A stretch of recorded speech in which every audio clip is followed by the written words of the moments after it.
Shalom, shalom, shalom.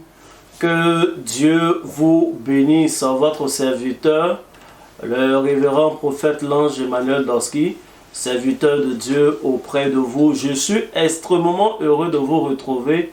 Voilà, je suis heureux, je salue mon père spirituel, le révérend prophète des nations, Dorski Jaurès Yoro, qui m'a appris tellement de choses. Et en plus de la connaissance, m'a donné son onction. Je suis heureux. Voilà, c'est rare de nos jours. Alors, appelle ton frère, appelle ta soeur rapidement. Commence à commenter. Mets le nom d'un frère avec qui tu as l'habitude de regarder. Mets le nom de quelqu'un qui a des sujets de prière jusque-là qui sont en suspens. Mets le nom de la personne pour qui tu souhaites un exaucement. Si toi-même tu es là, c'est que tu as besoin d'un exaucement. Et si nous sommes en train de donner les vrais secrets de l'exaucement. Pourquoi les chrétiens prient et il n'y a pas d'exaucement? Et mieux, qu'est-ce qu'il faut faire pour être exaucé? Et encore mieux, vous conduire dans la prière. Vous conduire dans la prière. Déjà, en inbox, sur Facebook, sur WhatsApp, j'ai beaucoup de bons témoignages. Rien que par le premier bain, par la première action prophétique que je vous ai demandé de faire. C'est des choses qui fonctionnent parce que elles sont inspirées de la connaissance divine et elles sont accompagnées de la puissance de Dieu. Que Dieu vous bénisse. Aujourd'hui, nous parlerons encore de la prière qui garantit les ossements. Quelle est cette prière qui est infaillible? Quelle est cette prière qui nous donne à coup sûr des résultats? Je pense que chacun d'entre nous a besoin de savoir cela. Alors, mets les cœurs pour ne pas que la vidéo soit instable. C'est très important. Mets les cœurs comme pour dire un amen. Et comme je suis prophète, je prophétise aujourd'hui encore au nom de l'Éternel. Pendant que tu es en train d'appuyer plusieurs fois sur le cœur, pendant que tu es en train de mettre les cœurs, Dieu est en train de mettre dans le cœur des personnes qui sont des gens qui décident dans ta société ou dans ta vie une chose qui est agréable à toi. Je suis en train de dire, depuis des années, peut-être tu vis en concubinage, tu avais ton fiancé, n'arrive pas à se décider. Pendant que tu es en train d'appuyer le cœur, Dieu aussi appuie son cœur afin qu'il accélère les choses depuis longtemps. Ça fait 10 ans, ça fait 11 ans, ça fait 13 ans que tu es dans la même entreprise et jusque-là, tu n'as aucune promotion. Pendant que tu es en train d'appuyer plusieurs cœurs sur la vidéo du prophète que je suis, Dieu est en train d'appuyer le cœur de tes patrons, Dieu est en train d'appuyer le cœur de tous ceux qui dans l'administration décident d'une promotion et je te déclare qu'une promotion est en ta faveur au nom de Jésus-Christ de Nazareth. Parce que tu es en train d'appuyer des cœurs, parce que tu es en train d'inviter plusieurs. Une réunion sera inspirée et au cours de cette réunion, de bonnes décisions seront prises en ta faveur. Il faut dire un amen. Il faut dire un amen. Il faut dire un amen. Il faut dire un amen. Écris en commentaire amen. Partagez la vidéo, je suis sur le point de donner de grands secrets. Partage la vidéo dans plusieurs groupes. Partage la vidéo dans plusieurs groupes. Tu peux envoyer même le lien en inbox aux personnes. J'ai l'habitude de dire, quand nous sommes sur Facebook, il y a des gens qui nous envoient plusieurs messages. Des messages passe-partout qui bien souvent ne nous intéressent pas, souvent des fake news. Ne laisse jamais une personne qui t'envoie un tel message partir en paix. Toi aussi, il faut lui envoyer un message, mais un message qui est censé. La meilleure manière, copie le lien de cette vidéo ou alors partage directement et réponds à toutes ces personnes qui t'ont envoyé des vidéos, des choses qui se passent au Brésil, qui ne vont pas changer ta vie, des choses qui se passent dans la vie des stars, des gens qui ont déjà reçu. Toi, partage-leur cette vidéo et quand tu es en train de la partager, en fait, c'est l'œuvre de Dieu que tu es en train de faire. Je suis très heureux. Je suis heureux également de la présence de mes frères. Je pense notamment au prophète Isaiah Dorski. Voilà, shalom au prophète, le révérend prophète, le surnaturel Dorski, un homme de mystère. Je suis heureux de vous retrouver. Je salue mon fils, un homme d'esprit également, Armand, sois béni Nancy, Anaël, Aurem, soyez bénis vous tous qui êtes en train de vous connecter maintenant, soyez bénis MK, les deux MK qui sont là, je vous salue, que la main de Dieu soit sur votre vie et que Dieu ne vous délaisse jamais. Je salue tous ceux qui sont amis. Nous allons commencer notre sujet. La prière qui garantit les ossements. Bien-aimé, je voudrais que tu écoutes très bien ce que je vais dire.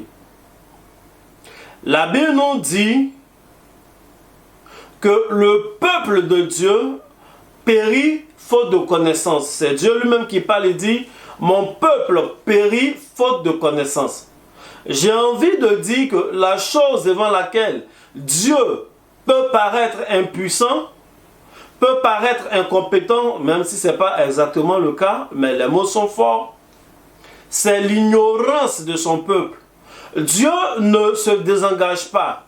Dieu ne dit pas un peuple qui ne me connaît pas. Dieu ne dit pas un peuple qui ne m'appartient pas. Dieu ne réunit pas son peuple. Il dit toujours, proclame l'appartenance de son peuple à lui. Mais il les voit périr, il ne peut rien faire pour ce peuple. Pourquoi? Parce que c'est un peuple qui manque de connaissance. Bien aimé, l'ignorance est une chose dangereuse. Quand tu es ignorant, il est même difficile pour des anges. Il est même difficile pour Dieu de t'aider. Donc quand Dieu veut vraiment t'aider, la première chose qu'il te donne, c'est la connaissance. Je suis en train de dire à une personne que Dieu est en train de m'utiliser pour t'aider.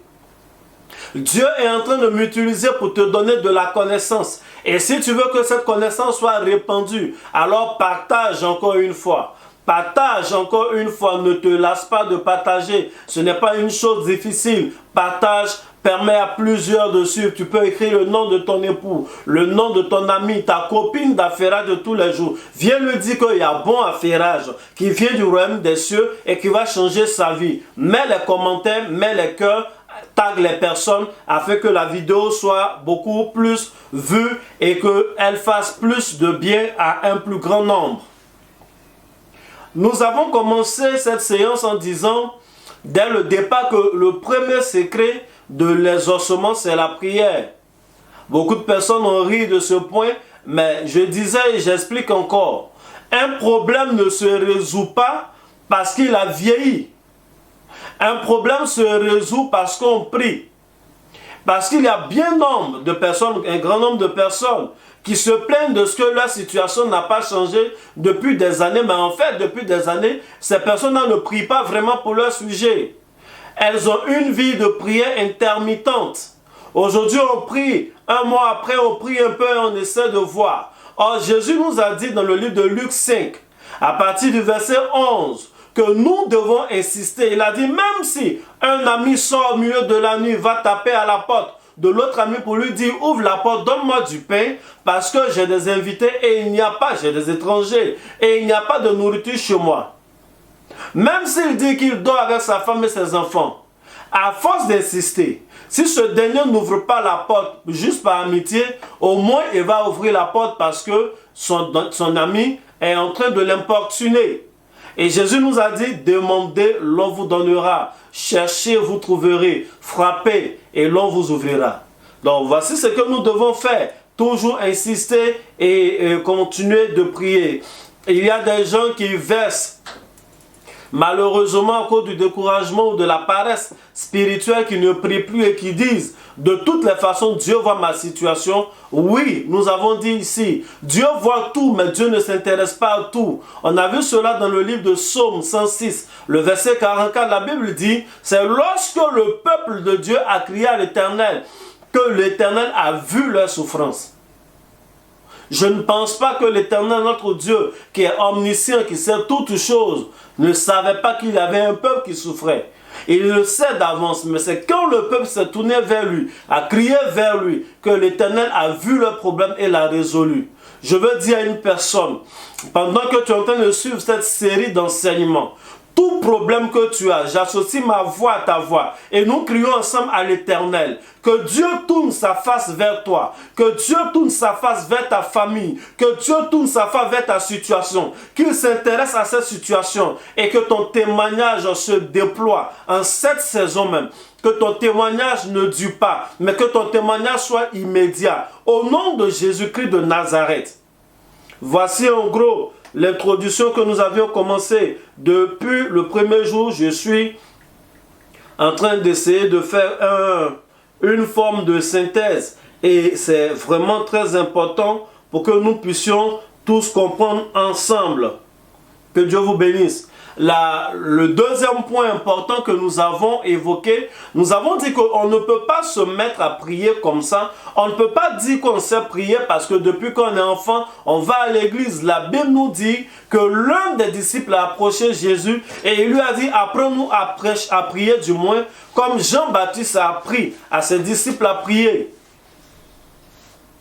Un leader spirituel doit apprendre à ses enfants à prier. Et Jésus n'a pas repris ce dernier, il a dit effectivement, il faut que je vous apprenne. Quand vous priez, dites Amen. Jean-Baptiste a appris à ses disciples à prier. Jésus l'a fait. Moïse l'a fait. Moïse a appelé Aaron et lui a dit, voici comment nous devons faire les rituels. Prenez le bouc, voici comment on doit traiter le bouc. En ce qui concerne le taureau, voici comment on fait avec le taureau. Mais l'agneau, voici comment nous devons traiter l'agneau. Prenez l'huile, voici comment on fait avec le parfum, ainsi de suite. Il a appris au peuple comment on fait les rituels, comment on prie, comment on se lave les mains et les pieds, comment on se lave. Les parties qu'on doit laver pour rentrer dans le temple. Quels sont les lieux où ils peuvent rentrer? Quel est ce lieu auquel ils ne peuvent pas accéder? Et quel est le lieu qui leur est strictement interdit? Donc tu dois apprendre à prier. Tu ne peux pas te lever le matin et dire que tu sais prier de cette façon. Tu dois continuer à apprendre à prier. Et voici pourquoi nous faisons ce genre de vidéo pour vous apprendre à prier. Pour vous apprendre à prier. Je vous l'ai dit et je le répète aujourd'hui encore. La prière est une activité spirituelle. La prière est un travail. Et pour toute activité, il y a deux groupes de pratiquants. Il y a des amateurs et il y a des professionnels. Nous voyons cela dans le livre de Jacques chapitre 5, à partir du verset 13. La Bible dit, quelqu'un est-il en joie? Voilà, qui chante des cantiques, mais avant ça, quelqu'un est-il malade qu'il prie? Et après, quelqu'un est-il dans la souffrance qu'il prie? Et après, au verset 14, la Bible dit, quelqu'un est-il malade qu'il fasse appel aux anciens et que les anciens prient pour lui en loyant d'huile? La prière de la foi sauvera le malade. Et même s'il avait commis un péché, ses péchés lui seront pardonnés. Voyez-vous, il y a des étapes. On nous dit, s'il est heureux qu'il chante des cantiques. On nous dit, s'il est en souffrance qu'il prie lui-même. Mais s'il est malade qu'il fasse appel aux anciens. Voyez-vous, les anciens quand ils viennent, il y a une intervention d'éléments de prière. La Bible dit, prenez de l'huile. Et là, nous sommes dans le Nouveau Testament. Voyez-vous, shalom, shalom, shalom. Ça me fait plaisir de vous retrouver. Voyez-vous, il y a des professionnels de la prière. Et les professionnels de la prière, ce sont vos hommes de Dieu, les anciens, les prophètes que Dieu a établis. Pour certaines situations, vous devez appeler vos hommes de Dieu. Vous devez nous contacter. Nous sommes là pour vous. Dieu nous a donné une option pour ça. Donc, il y a des professionnels de la prière et il y a des amateurs. Cela ne veut pas dire que l'amateur doit arrêter de pratiquer. Elle doit continuer. Il doit continuer, mais pour certains niveaux, vous avez besoin tous les jours d'avoir un professionnel. Et dans la vie de tous les jours, le professionnel n'a pas les mêmes avantages que celui qui n'est pas professionnel. Voici un peu, en gros, ce que nous avons dit le premier jour. Et le second jour, je vous ai bien expliqué, j'ai dit qu'il y a deux moments de prière. On a dit beaucoup de choses, mais voici les deux choses sur lesquelles je reviens rapidement. Il y a deux moments de prière. Il y a un moment où on prie pour les choses et il y a un moment où on prie pour l'être humain.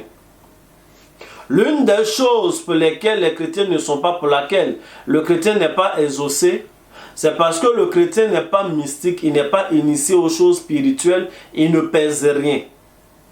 Et j'ai dit que plusieurs d'entre vous connaissez le nom de Jésus, mais dans vos rêves, le sorcier vous poursuit. Et même quand vous voulez crier le nom de Jésus, votre voix ne sort pas. Parce que ce qui est censé faire sortir votre voix dans votre rêve, dans votre vision, c'est la force spirituelle, surnaturelle qui est en vous. Mais comme votre homme intérieur est faible et malade, mal nourri, mal entretenu, par faute de connaissances, par faute de pratique, bien souvent votre voix ne sort pas. Et même quand elle sort, l'esprit qui vous poursuit rit. Parce qu'aucune chose ne lui arrive. Il n'y a aucune puissance qui accompagne le nom que vous prononcez. Le nom de Jésus est tout puissant. Mais celui qui prononce le nom est est décisif. Et je vous ai pris l'exemple, je vous le prends aujourd'hui encore, des fils de Séva qui sont allés chasser un démon en disant « Nous te chassons au nom de Jésus que Paul prêche ». Jésus que Paul prêche, c'est le bon Jésus.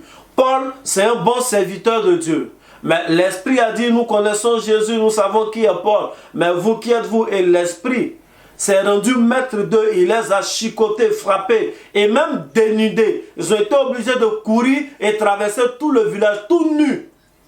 Alors qu'ils ont prononcé le nom qui est au-dessus de tout. Mais le nom n'a pas fonctionné à cause d'eux-mêmes. Et j'ai dit, il vaut mieux être que de chercher à avoir. Il vaut mieux avoir une identité mystique, spirituelle, que de chercher à avoir des choses. On veut le gain. C'est dangereux d'avoir plusieurs choses sans être quelqu'un. Quand tu n'es pas quelqu'un et que tu as l'argent, on te tue. Il y a des gens qui ont été tués parce qu'ils ont bâti au village. Il y a des gens qui ont été tués parce qu'ils ont juste été nommés. Amen. Il y a des gens qui sont allés signer leur acte de nomination. On lui dit, on t'a fait à l'intérieur, tu seras le directeur régional, mais il faut que tu ailles à Abidjan au plateau, au ministère, tu dois signer les papiers et autres. Le jour qu'ils sont venus à Abidjan, qu'ils sont allés au plateau pour signer, sur le chemin du retour, c'est là qu'ils ont fait un accident, ils sont morts. Mais oui, ils sont morts parce qu'ils sont faibles. Quelqu'un les a soufflés. Et les chrétiens sont faibles de cette façon. J'ai dit qu'il faut que tu sois connecté. Amen. Il faut que quelqu'un te présente à des éléments. Il faut que quelqu'un prie pour toi. Parce que tant qu'on ne prie pas pour toi, il y a des choses, ça ne pourra pas aller. Et un enfant de Dieu dans sa marche doit avoir fait son sacrifice de vie. Voici en gros les choses dont nous avons parlé. Voici les choses dont nous avons parlé ces deux directs passés. Nous avons fait ces deux vidéos directes. C'est encore disponible sur Facebook, sur YouTube. Voilà, là c'est vraiment un résumé succinct que je viens de faire. Un résumé très bref pour permettre à tout le monde d'avoir plus ou moins une idée du parcours que nous avons fait jusque-là. Sinon, ce dernier jour, on avait parlé même de la terre. J'ai donné une prière avec un verset dans Sophonie. Je vous conseille de retrouver cette vidéo parce que c'est une vidéo très déterminante. C'est très important. Elle est encore disponible sur Facebook, sur ma page. Elle est encore disponible sur YouTube. Le prophète l'ange Emmanuel Doski. Vous irez, vous allez retrouver. J'ai mis en commentaire un numéro qui vous ramène directement sur WhatsApp. Si vous avez des questions, s'il y a des points que vous n'avez pas compris, nous sommes toujours là. Nous allons vous répondre. Après, s'il y a des sujets de prière spécifiques, nous allons toujours prier avec vous. Je vous ai dit la dernière fois que quand on prie pour les sujets, on ne prie pas pour le même sujet partout. La Bible dit dans Luc chapitre 5, je crois, le verset 1. La Bible dit que Jésus priait en un certain lieu. C'est Luc 11. Luc chapitre 11, verset 1. Jésus priait en un certain lieu.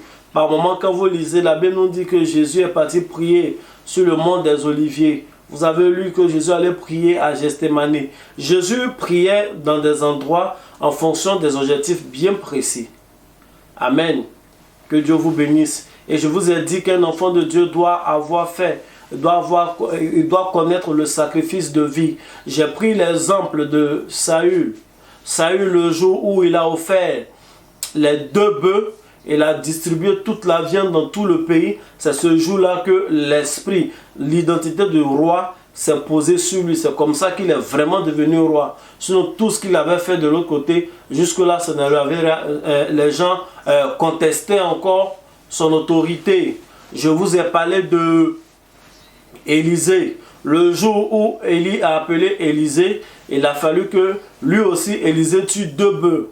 Avec tout leur attelage, ils étaient en brousse. Voici pourquoi il a eu l'opportunité et il avait le droit de demander la double portion. En plus, comme il a brûlé avec les choses de la brousse, il y avait une certaine corrélation entre les miracles de Élisée et la brousse. Il a donné le bois, mais le jour où la hache est tombée dans l'eau, il a pris un morceau de bois, il a déposé, la hache est montée. Le jour où on a dit que les eaux même étaient amères, il a dit allons-y à la source, mais en fait la source se trouve dans la brousse. Le jour où il a maudit les prophètes, enfin les enfants qui se moquaient de lui, en pleine ville, ce n'est pas des brigands qui sont venus les tuer, ce n'est pas des chiens qui sont venus les tuer, mais des ours qui sont des animaux de la brousse. Donc sa voix était entendue. Même le jour où il a prophétisé qu'il allait avoir la nourriture en abondance, il a fallu que les gens sortent de la ville. Ils sont allés hors de la ville où campait l'ennemi. C'est là qu'ils ont pris beaucoup la nourriture, quand les lépreux les avaient dévancés. Voici en gros ce que je vous ai dit dans les 2 séances passées. Tu as besoin d'avoir une entité spirituelle angélique avec toi. Tu as besoin de peser lourd. Peut-être tu es dans le football. Peut-être tu es dans la politique. Si tu ne pèses pas lourd, les gens vont te détruire. Les gens vont te détruire. Combien de footballeurs nous n'avons pas reçu ici qui avaient été, comment on dit ça, envoûtés, parce que c'est le mot. Vous savez, je veux parler aux gens qui sont dans le sport. C'est une parenthèse que j'ouvre. Quand on leur dit qu'ils ont besoin de prière, mais en général, ils ne sont pas trop motivés. Mais nous sommes ici, et dans mon bureau ici, je reçois plusieurs parents de footballeurs. Ces parents de footballeurs viennent me voir moi en tant qu'homme de Dieu pour que je prie pour la carrière de leurs enfants. Mais tous les footballeurs et sportifs de haut niveau qu'on voit, leurs parents ne sont pas chrétiens. Donc chacun va là où il peut pour protéger son enfant. Sauf qu'il y a cette façon de protéger par moment. Le diable, il ne crée rien, il ne fait que déplacer. Ou élever l'autre consiste à rabaisser les autres. Donc si tu joues au même poste, tu es gardien de but, tu es attaquant, tu es au même poste que quelqu'un. Même si celui avec qui tu joues en Europe, il est tellement moderne, tu n'imagines pas qu'il puisse faire quelque chose. Mais ses parents sont là, ils vont dans des pays, ils vont dans des coins, ils font des choses pour lui. Et il est fait, ces choses-là sont faites pour qu'il domine. Donc chaque fois que tu veux t'élever, il y a toujours une blessure qui te retourne en arrière. Il y a toujours un élément qui te ramène en arrière. C'est de ça qu'il s'agit. C'est de ça qu'il s'agit. Il y en a qui avaient commencé à avoir une carrière qui ressemblait un peu à quelque chose de professionnel, sont revenus à Abidjan, ont donné leur maillot à leurs propres frères, à leurs amis, camarades de club pour dire voilà ce que j'ai eu. Et ils ont donné pour leur faire plaisir. Mais ceux-là, l'homme noir, l'homme en général même, ils sont tellement méchants, au lieu de prendre cela comme un élément honorifique. Voici, mon ami ne m'a pas oublié, il me donne son maillot pour prouver que vraiment on se connaît. Ils sont jaloux, se sentent insultés, ils prennent vos maillots là et ils vont voir des gens, je sais de quoi je parle. Ils vont voir des gens pour dire oui, nous avons joué à Benjerville ensemble, nous avons joué à Bobo ensemble, et moi je suis plus fort que lui, pourquoi lui qu'il est élevé? Et on essaie de le descendre, et on vous descend. On vous descend, tu vois, tu restes en championnat, il y a eu dit même régional ou amateur même, en France jusqu'à quand tu reviens. Tu avais des opportunités, des propositions d'aller dans de bons clubs, mais tu restes en Malaisie. Tu restes, voilà, il y a un peu d'argent, mais c'était pas ça ton appel. Que Dieu vous bénisse. Que la main de Dieu soit sur la vie de chacun d'entre vous. Nous allons entrer pleinement dans le sujet du jour. Alors, la prière qui garantit les ossements. En ce 3e jour, nous rentrons pleinement dans le sujet du 3e jour. La prière qui garantit les ossements. Le sous-thème, je ne sais pas vraiment comment le formuler, mais ce que je veux dire, l'idée véhiculée, c'est comment utiliser les 4 éléments fondamentaux pour notre exaucement. Bien-aimés, je vous l'ai dit la dernière fois, il y a certains éléments qui constituent l'homme. Dans l'homme, il y a la terre, dans l'homme, il y a l'eau, dans l'homme, il y a le vent, dans l'homme, il y a le feu. Et ces éléments-là sont utilisés par Dieu, ont été utilisés par Dieu pour créer. En fait, font partie des piliers de ce que Dieu a créé. Dans l'homme, il y a ces éléments. Dans tout ce qui nous entoure, il y a ces éléments. Et c'est bien biblique. Et Dieu lui-même se déplace au milieu de ces éléments. Le feu, en général, est aussi lié à la lumière. Qui dit feu parle de lumière. Qui dit le vent ou bien l'air, comme vous voulez. Qui dit l'air parle de vent, mais parle aussi du son. Ça, c'est très important. Il y a des gens qui disent non, nous on n'est pas dans l'utilisation des histoires des éléments, je parle à Dieu. Quand tu parles à Dieu, tu es en train d'utiliser l'élément air. Parler, c'est utiliser l'élément air. Le son, même quand tu acclames, ça émet un son. Le son traverse par ses ondes, traverse l'air. Donc le son est posé sur un support pour aller jusqu'à une oreille. Ce support-là, c'est l'air. C'est l'air. Donc le son est bien souvent lié à l'air. Il y a le feu qui est lié à la lumière. Il y a la terre. Et puis il y a l'eau également. Dans l'homme, il y a ces éléments qu'on retrouve. En général, quand on veut faire des choses, la terre, c'est les mains et les pieds. Vous voyez, c'est vrai qu'on marche avec la plante des pieds. C'est pourquoi la Bible dit, il rend mes pieds semblables à ceux des biches. Il me fait marcher dans les lieux élevés. Pendant que je suis en train de parler, je déclare à une personne que Dieu ne t'a pas créé comme un animal rampant. Tu n'es pas fait pour ramper, tu n'es pas fait pour mordre la poussière, mais tu es fait pour marcher sur les lieux élevés. Peu importe l'humiliation dans laquelle tu te trouves aujourd'hui, peu importe le niveau bas où tu es tombé, peu importe ta nouvelle démarche, peut-être tu marches, tu as la tête baissée, tu rases les murs, mais je déclare que Dieu donne une nouvelle force à tes pieds pour te faire marcher sur les lieux élevés. De là où on t'a chassé, tu remontes et tu vas plus loin. De là où on t'a humilié, tu remontes et tu vas plus loin. Au nom de Jésus, tes pieds deviennent fermes. Tes pieds deviennent fermes. Tes pieds deviennent fermes. Au nom de Jésus, je communique une onction nouvelle à tes pieds. Plus jamais personne n'aura la capacité de prendre la terre sous tes pieds pour te faire du mal. Plus jamais personne n'aura la capacité de prendre les empreintes qu'ont laissé tes pieds. Même si tu vas à des funérailles, je déclare que tes pieds font du bruit. Je déclare que tes pieds fassent trembler la terre. Au nom de Jésus, que tes ennemis aient peur de t'approcher parce que tes pieds sont liés à la terre. Et Dieu donne un pouvoir nouveau à ses pieds. Il faut dire un amen parce que c'est de toi que je parle. Si tu es intéressé par ce pouvoir, dis amen.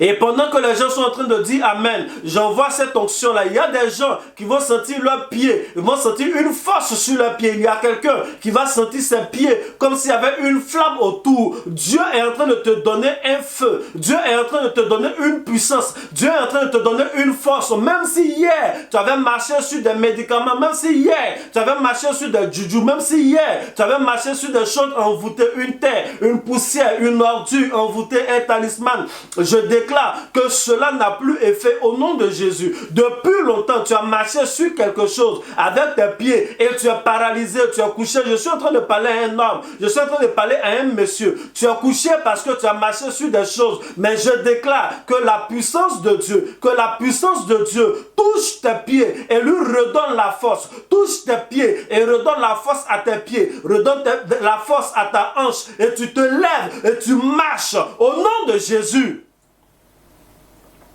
C'est du pouvoir que je suis en train de parler. Alors pour revenir à mon sujet, les pieds, je les mets c'est l'élément terre. L'élément eau, c'est au niveau de l'abdomen. Voilà. Là, c'est l'élément eau. L'élément air, c'est en haut, dans notre thorax, dans les poumons. Il y a de l'air. Il y a un système respiratoire. Il y a de l'air qui rentre, il y a de l'air qui sort. Et l'air que nous respirons va même dans le sang. Donc ça influence toute la vie.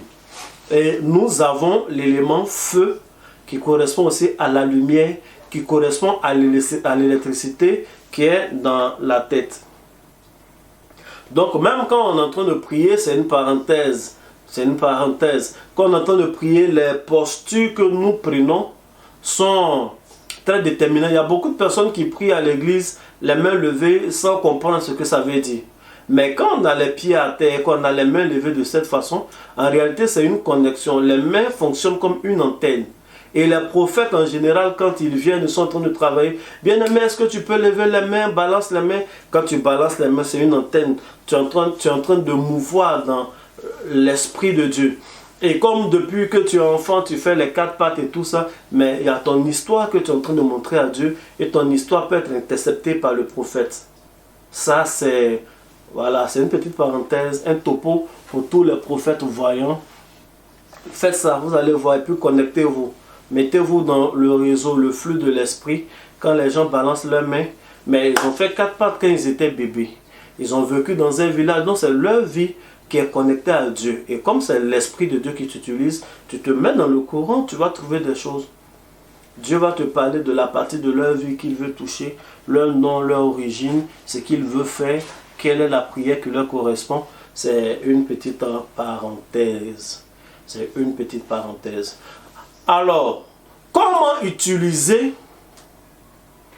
ou quelle connaissance avoir sur les 4 éléments pour notre exaucement? Nous allons lire un verset dans la Bible. Permettez-moi de prendre un verset. Nous allons partir dans le livre de 1 roi. Si quelqu'un est là, la personne peut toujours copier le verset et mettre en commentaire. Nous sommes dans 1 roi, le chapitre 19, et je vais lire le verset 11. 1 roi, chapitre 19, verset 11. L'Éternel dit, sors et tire-toi dans la montagne devant l'Éternel. Et voici, l'Éternel passa. Et devant l'Éternel, il eut un vent fort et violent qui déchirait les montagnes et brisait les rochers. L'Éternel n'était pas dans le vent. Et après le vent, ce fut un tremblement de terre. L'Éternel n'était pas dans le tremblement de terre. Et après le tremblement de terre, un feu. L'Éternel n'était pas dans le feu. Et après le feu, un murmure doux et léger. Quand Élie l'entendit, il s'enveloppa le visage de son manteau, et il sortit et se tint à l'entrée de la caverne. Et voici, une voix lui fit entendre ces paroles. Que fais-tu ici, Élie? Amen.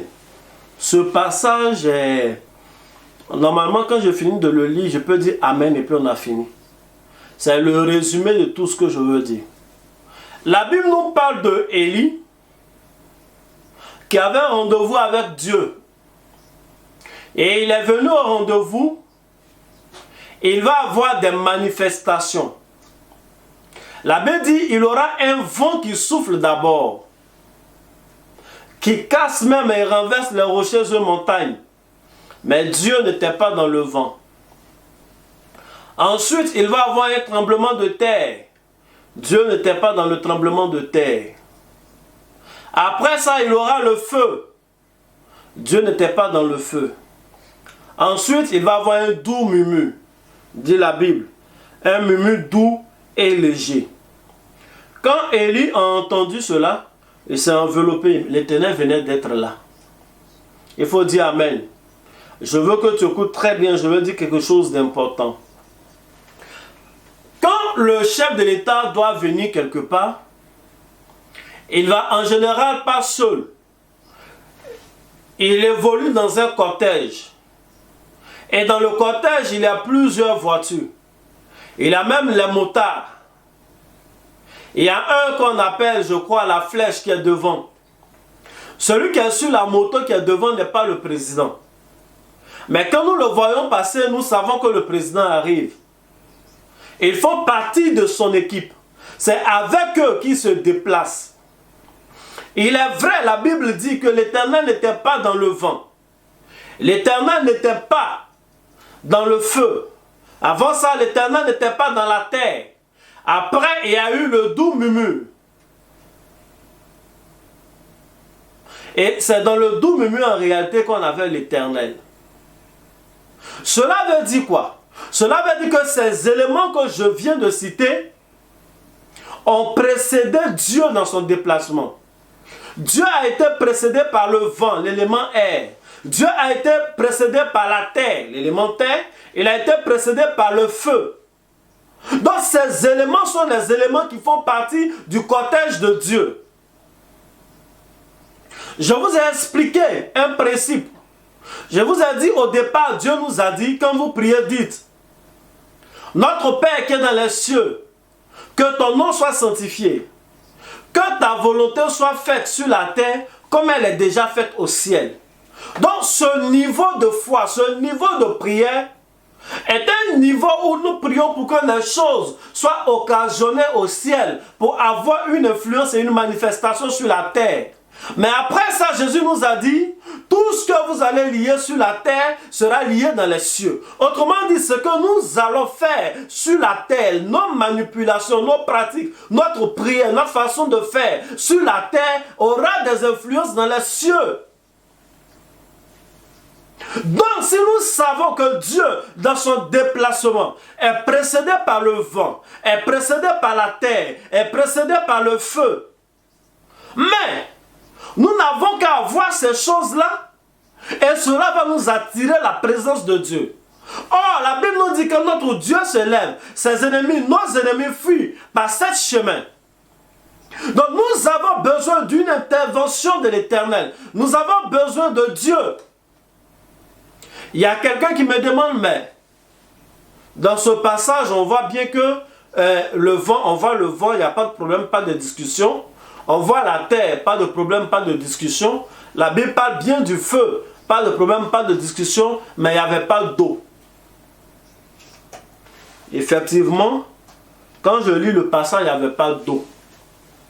Pourtant, j'ai dit que dans les 4 éléments, il y avait l'eau. Bien aimé, je veux vous dire quelque chose de très important. Il n'y avait pas l'eau, oui. Normalement, il devrait avoir l'eau. Non, parce que très souvent quand on lit la Bible où Dieu se manifeste de cette façon, la Bible nous dit qu'il y avait la grêle mêlée de feu.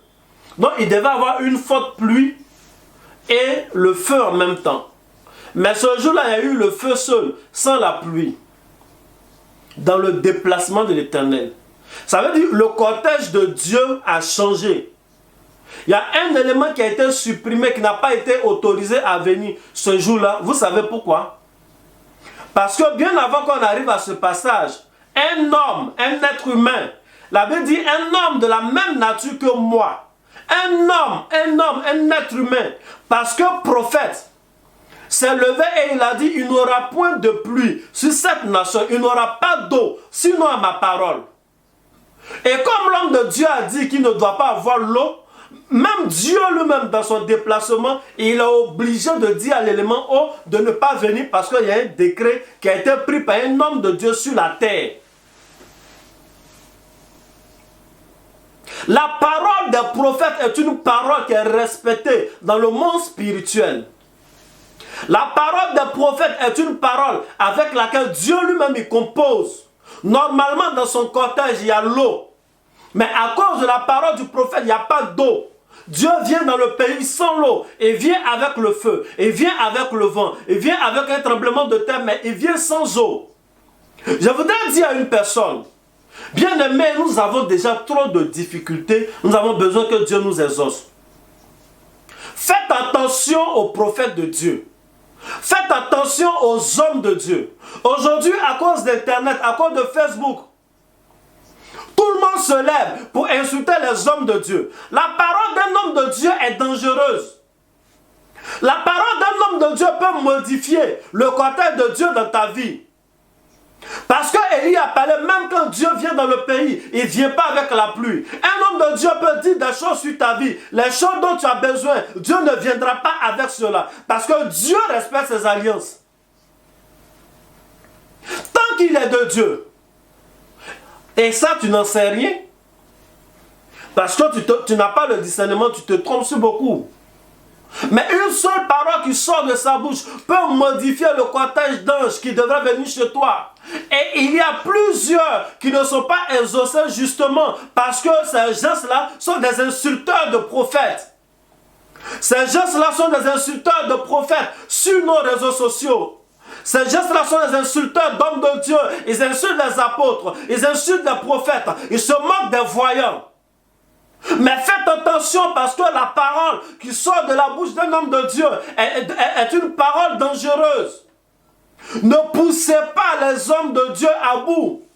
Bien aimé, et je ne suis pas sûr que les hommes de Dieu actuellement sont comme Élie. J'ai envie de dire qu'ils vont. Élie a dit, il ne veut pas voir l'eau seulement. Aujourd'hui, là, les gens vont dire, ils ne veulent pas voir le feu, ils ne veulent pas voir la terre. On va voir comment tu vas te débrouiller. Nous n'avons pas besoin d'insulter les hommes de Dieu. Si un homme de Dieu est dans le faux, ou je ne sais pas, ou un homme de Dieu prêche un truc qu'il ne devait pas prêcher, on peut avoir des débats sur la base de la Bible. On peut discuter sur la base de la Bible. Et en général, laisser ces discussions entre eux-mêmes, entre hommes de Dieu, de collègue en collègue. Mais un fidèle, ça fait 2 mois que tu es chrétienne. Parce qu'on t'a donné un Nouveau Testament, tu te joues les experts sur les réseaux sociaux et tu es le premier, tu es la première à sortir des injures sur les hommes de Dieu. Il faut te méfier. Tu es en train d'empêcher l'eau de venir dans ta vie. Depuis tu dis ta vie devient sèche. Il faut arrêter. Il y a des choses dont tu n'as pas besoin. Il y a des problèmes dont tu n'as pas besoin. Ce n'est pas la peine. Concentre-toi sur ta vie. Concentre-toi sur tes sujets de prière, sur ton objectif. Ton Dieu qui est dans les cieux est fidèle, va t'exaucer, point barre. Mais parce que Élie a parlé, il a dit, il ne veut pas voir l'eau. Dieu n'est pas venu avec l'eau. Il y a des prophètes qui étaient dans la nation qui priaient aussi. Il y a des gens qui priaient pour dire on a soif. C'est vrai, Jézabel est méchante. Akab ne craint pas Dieu, mais nous avons soif. Mais il ne pleuvait pas quand même. Que Dieu vous bénisse. Que Dieu vous bénisse. Que la main de Dieu soit sur votre vie. Et c'est parce que Élie avait ce secret-là que lorsqu'il est sorti de cet entretien avec l'Éternel, il allait défier les prophètes de Baal. Parce qu'il a vu ce jour-là que Dieu venait, Dieu était précédé par le feu. Donc il sait que son Dieu répond déjà par le feu. Il sait que son Dieu répond déjà par le feu. Donc il peut aller défier les prophètes de Baal. Parce qu'il avait une alliance avec le feu. La Bible dit ce jour-là, il a bâti un autel. Il a mis l'eau autour, il y avait déjà l'air. Il a pris une position. Le feu est descendu. En fait, ce feu qui est descendu était une réponse claire parce qu'il a invoqué l'Éternel. Il sait que quand l'Éternel est en train de venir, il y a un feu qui va descendre. Voici les 4 éléments là, tels que c'est pris dans la Bible. Parce que les gens, souvent, ont l'impression que ça ne vient pas de la Bible. Ce n'est pas parce que des gens de l'ésotérisme ou je ne sais quel autre groupe en parle que cela n'est pas de la Bible. Que cela n'est pas de la Bible. Il faut dire Amen. Il faut dire Amen. Alors, je vais vous parler un peu, et je suis presque en train de terminer, de l'utilisation de ces éléments dans notre exaucement. Ces éléments, lorsqu'ils sont en équilibre dans la vie d'une personne, attirent la présence de Dieu au défi de la personne. Ces éléments, tels que j'ai dit dans 1 Roi chapitre 19, interviennent dans un contexte de défi. Nos sujets de prière sont des défis pour nous. Les sujets pour lesquels nous jeûnons sont des défis pour nous. Ce pourquoi nous nous battons sont des défis pour nous. Si Dieu a dit que ce que nous allons faire sur la terre aura un impact au ciel, alors si nous avons ces éléments-là avec nous, l'Éternel descendra. Je vous ai dit comme prérequis quand je commençais le premier jour, que Dieu n'est pas un iPhone pour dire qu'il y a la première version, la seconde version. Le même Dieu qui répondait par le feu, le même Dieu qui marche au milieu des 4 éléments, c'est le même Dieu que nous prions aujourd'hui. Donc, si en son nom, nous mettons les éléments, il va répondre. Il va répondre. Il faut dire Amen. Il faut dire Amen. Parce que quelqu'un me dira les éléments sont spirituels. Oui, les éléments sont spirituels. Mais cela existe aussi physiquement. Je vous ai dit, et je vous le redis aujourd'hui, j'ai l'habitude de dire à mes enfants spirituels, aux gens que je connais, que toute chose spirituelle qui n'aboutit pas à quelque chose de palpable n'est que vue d'esprit. Si vous pensez que quelque chose est spirituel mais qui n'aboutit à rien de palpable, de matériel, qui ne conduit pas à une matière, c'est une vue d'esprit, ça n'existe pas. Le Saint-Esprit n'est pas charnel, mais le jour où les apôtres ont reçu le Saint-Esprit, il y a eu un vent impétueux, il y a eu du bruit, il y a eu les langues de feu, les gens parlaient en langue, les gens entendaient, ça c'est matériel. L'Éternel est éternel, il est invisible. Mais il parle, on entend sa voix de façon matérielle. C'est ce qui fait la différence même entre Dieu et des idoles. Et les choses matérielles également procèdent de choses spirituelles. Donc quand tu n'as pas l'esprit, à partir de la matière, tu peux avoir l'esprit. Quand tu as l'esprit, à partir de l'esprit, tu peux avoir la matière. Est-ce que quelqu'un a compris ce que j'ai dit? Est-ce que quelqu'un a compris ce que j'ai dit? Si tu as compris, mets les cœurs. Si tu n'as pas compris, mets les pouces bleus, je reprends. Tu mets les cœurs, tu as compris? Tu mets un pouce bleu pour dire, j'ai aimé, mais je n'ai pas beaucoup compris. Alors, je vois quelques pouces bleus. Je vous redis. Tout ce qui est esprit spirituel vient ou donne, produit de la matière. De la matière. Ce qui est esprit agit, influence la matière. Tout ce qui est matériel également procède du spirituel. Vous voyez, il y a des choses qui existent, il y a des esprits derrière.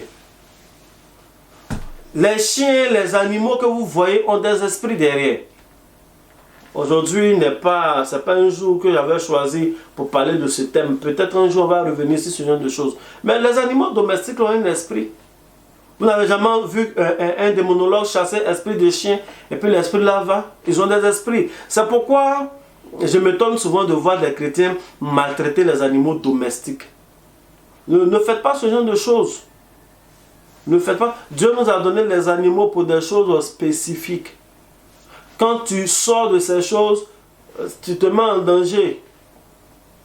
C'est une parenthèse. Tu sais que tu n'as pas l'argent de caniche, tu n'es pas obligé d'élever caniche. Ça sert à rien. Maintenant tu as pris le chien, ça est chez toi, le chien souffre comme ça, il ne mange pas. Ça sert à quoi? Ça sert à rien. Ça sert à rien. Il faut faire ce que tu peux faire, faut pas te surcharger avec. C'est des animaux de luxe, tu peux pas, faut pas prendre. Aujourd'hui même là, tu vois les caniches à Abidjan, on dirait les animaux sauvages. Il y a les caniches errants. C'est pas bien. C'est pas bien. S'il y avait un frère lobby en ligne, il va dire, ah c'est tout ça, nous on a coupé le cou, on mange tout. Comme ça au moins on n'a pas maltraité. Que Dieu vous bénisse. Alors, parlons brièvement de l'utilisation des 4 éléments. Sachez que ces choses sont des entités. Je vous ai parlé dernièrement de la terre, je veux parler encore de la terre. La terre est une entité. Quand on dit une entité, ça veut dire qu'elle vit, elle respire, elle entend. La Bible nous dit dans le livre de Exode, je crois, c'est dans le livre de Nombres, chapitre 16, verset 30, après vérifier. Si quelqu'un peut voir en même temps, Nombre, pardon, chapitre 16, verset 30, il s'agit de la révolte des fils de Corée. La Bible dit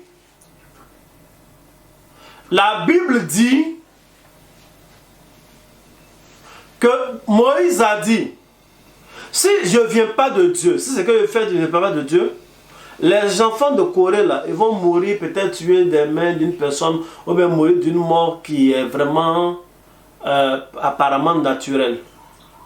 Mais si je viens de Dieu, la terre va ouvrir sa bouche et va les engloutir. Effectivement, la terre a ouvert sa bouche. Tout ce que je voulais vous dire, c'est que la Bible nous parle d'une terre qui a une bouche. Tout ce qui a une bouche peut parler et peut être nourri. Tout ce qui a une bouche peut parler et doit être nourri. Et celui qui la nourrit, il se reconnaît en elle. Celui qui ne la nourrit pas, il ne se reconnaît pas en elle.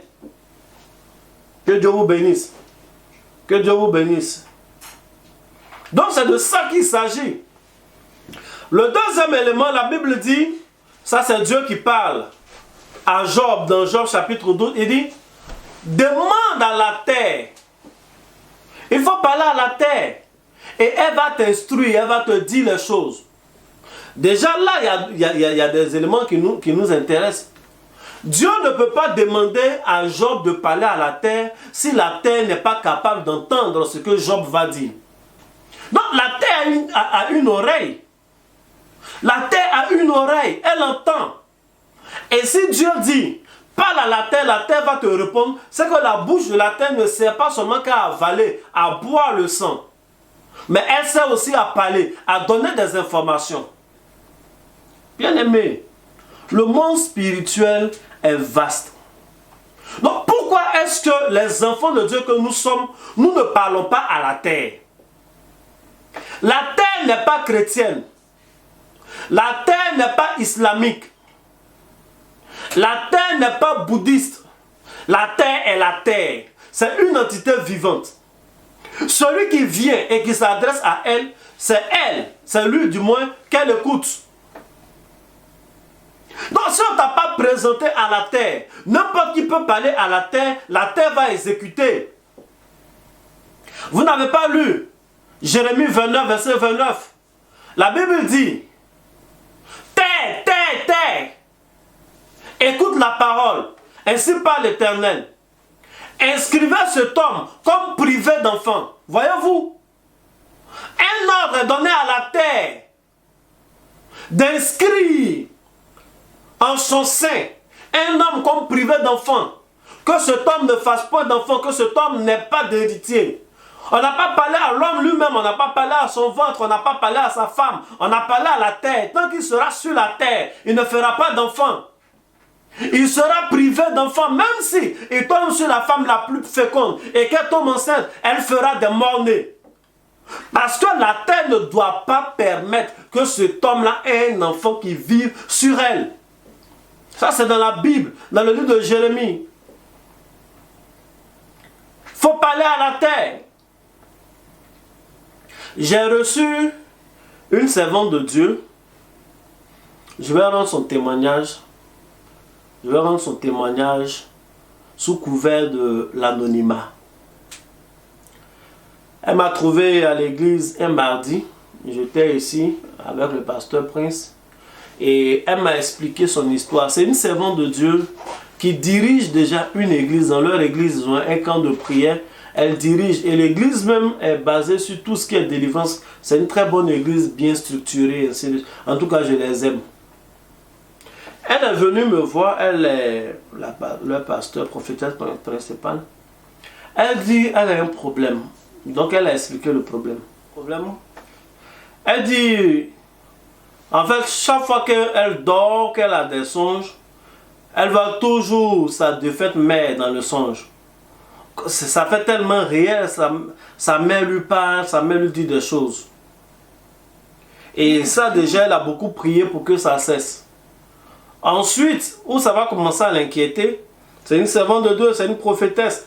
Qu'elle va à l'église et qu'elle est en train d'exercer, pendant qu'elle se concentre, elle se dispose pour prier. Quand elle ferme les yeux, elle voit sa défunte mère se promener dans l'église. Et les personnes que sa défunte mère touche, elle entend sa défunte mère lui parler. Quand elle parle, en fait, c'est vraiment la vie des gens. Donc, elle a dit que c'est pas, les gens ne viennent pas à l'église pour avoir des problèmes supplémentaires. Elle s'est dit sûrement c'est un esprit de mort, tout et tout. Il faut que moi-même je cherche une solution avant d'essayer d'aider les autres. Donc comme elle est la principale, c'est elle qui fait le programme du mois. Et quand elle fait le programme du mois, elle met son pasteur assistant, les adjoints et autres, c'est eux qui prêchent. Mais elle ne leur a pas dit. Et puis en même temps, dans la formation, c'est important de temps en temps de laisser l'autre exercer. C'est comme ça qu'ils ont compris dans ce contexte-là. Quand elle est venue et qu'elle m'a expliqué, je lui ai dit que effectivement c'est un problème spirituel. Voilà, c'est un problème pour lequel elle va avoir la solution. Que aujourd'hui même, l'esprit qu'elle voit, cet esprit va partir. Elle dit d'accord, il n'y a pas de problème. Et Dieu m'a fait grâce, il y a eu une révélation. Dans la révélation, avant qu'elle ne soit convertie, une année, elle devait partir à Feke. Parce qu'il y avait son grand frère ou son petit frère, je ne sais plus, à Feke. Et elle devait partir la voir. Avant de partir, elle a fait un rêve. Et dans le rêve, les gens, elle a vu beaucoup de sorciers et de sorcières. Des gens même qui ne l'aiment pas parce que leur maman était morte. Des gens qu'elle a toujours supposé être les sorciers de leur maman. Et ces gens, ça même ne s'en cachaient pas. La suivaient pour aller voir où son frère habitait. Et essayer de leur faire mal tous les deux.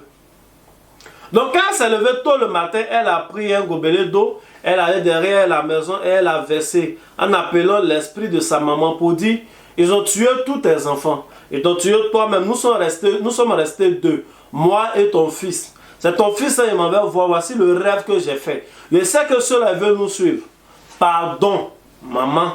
Faut m'accompagner. Tu vas me protéger pendant le voyage. Si on arrive là-bas à faire que il faut protéger ton fils aussi. Il ne faut pas, ils vont nous faire du mal. Et puis elle disait tout ça là. Elle a versé l'eau et elle est partie. Quand elle est arrivée là-bas, effectivement, elle a fait encore un rêve. Et dans le rêve, c'est comme si elle partait, arrivée au niveau de Boaké. Elle a vu, les gens avaient tendu une embuscade, mais comme un vent est venu les souffler. Et ils ont dit, attends, on va partir au village, il ne faudrait pas qu'on reste ici. Donc voilà. Quand je lui ai dit ça, elle m'a dit, effectivement, ce que je dis est vrai. La révélation n'est pas fausse. C'est vraiment vrai. Mais le problème qu'elle a avec la révélation, c'est qu'en fait, ça là, elle n'a pas eu besoin de révélation pour confesser elle-même qu'elle s'est convertie. Quand elle s'est convertie, elle-même, elle a renoncé à ça. Parce qu'au moment où elle le faisait, elle ne connaissait pas encore le Seigneur. Donc c'était le seul moyen dont elle disposait pour, comment on appelle, pour sa protection. Elle ne savait pas d'autre chose. Elle ne savait pas d'autre chose. Amen. Donc, je lui ai dit, elle dit, mais oui, quand elle a accepté le Seigneur, elle a fait des prières de renonciation. Quand elle a rempli la fiche de cure d'âme là, ils ont prié pour elle, elle a vomi des choses. Donc, cet esprit aussi doit partir. Je lui ai dit, non, non, non, non. Si je vous dis, servant de Dieu, qu'aujourd'hui même l'esprit va partir, je compte sur la puissance de Dieu. Mais je compte également sur la connaissance que Dieu m'a donnée.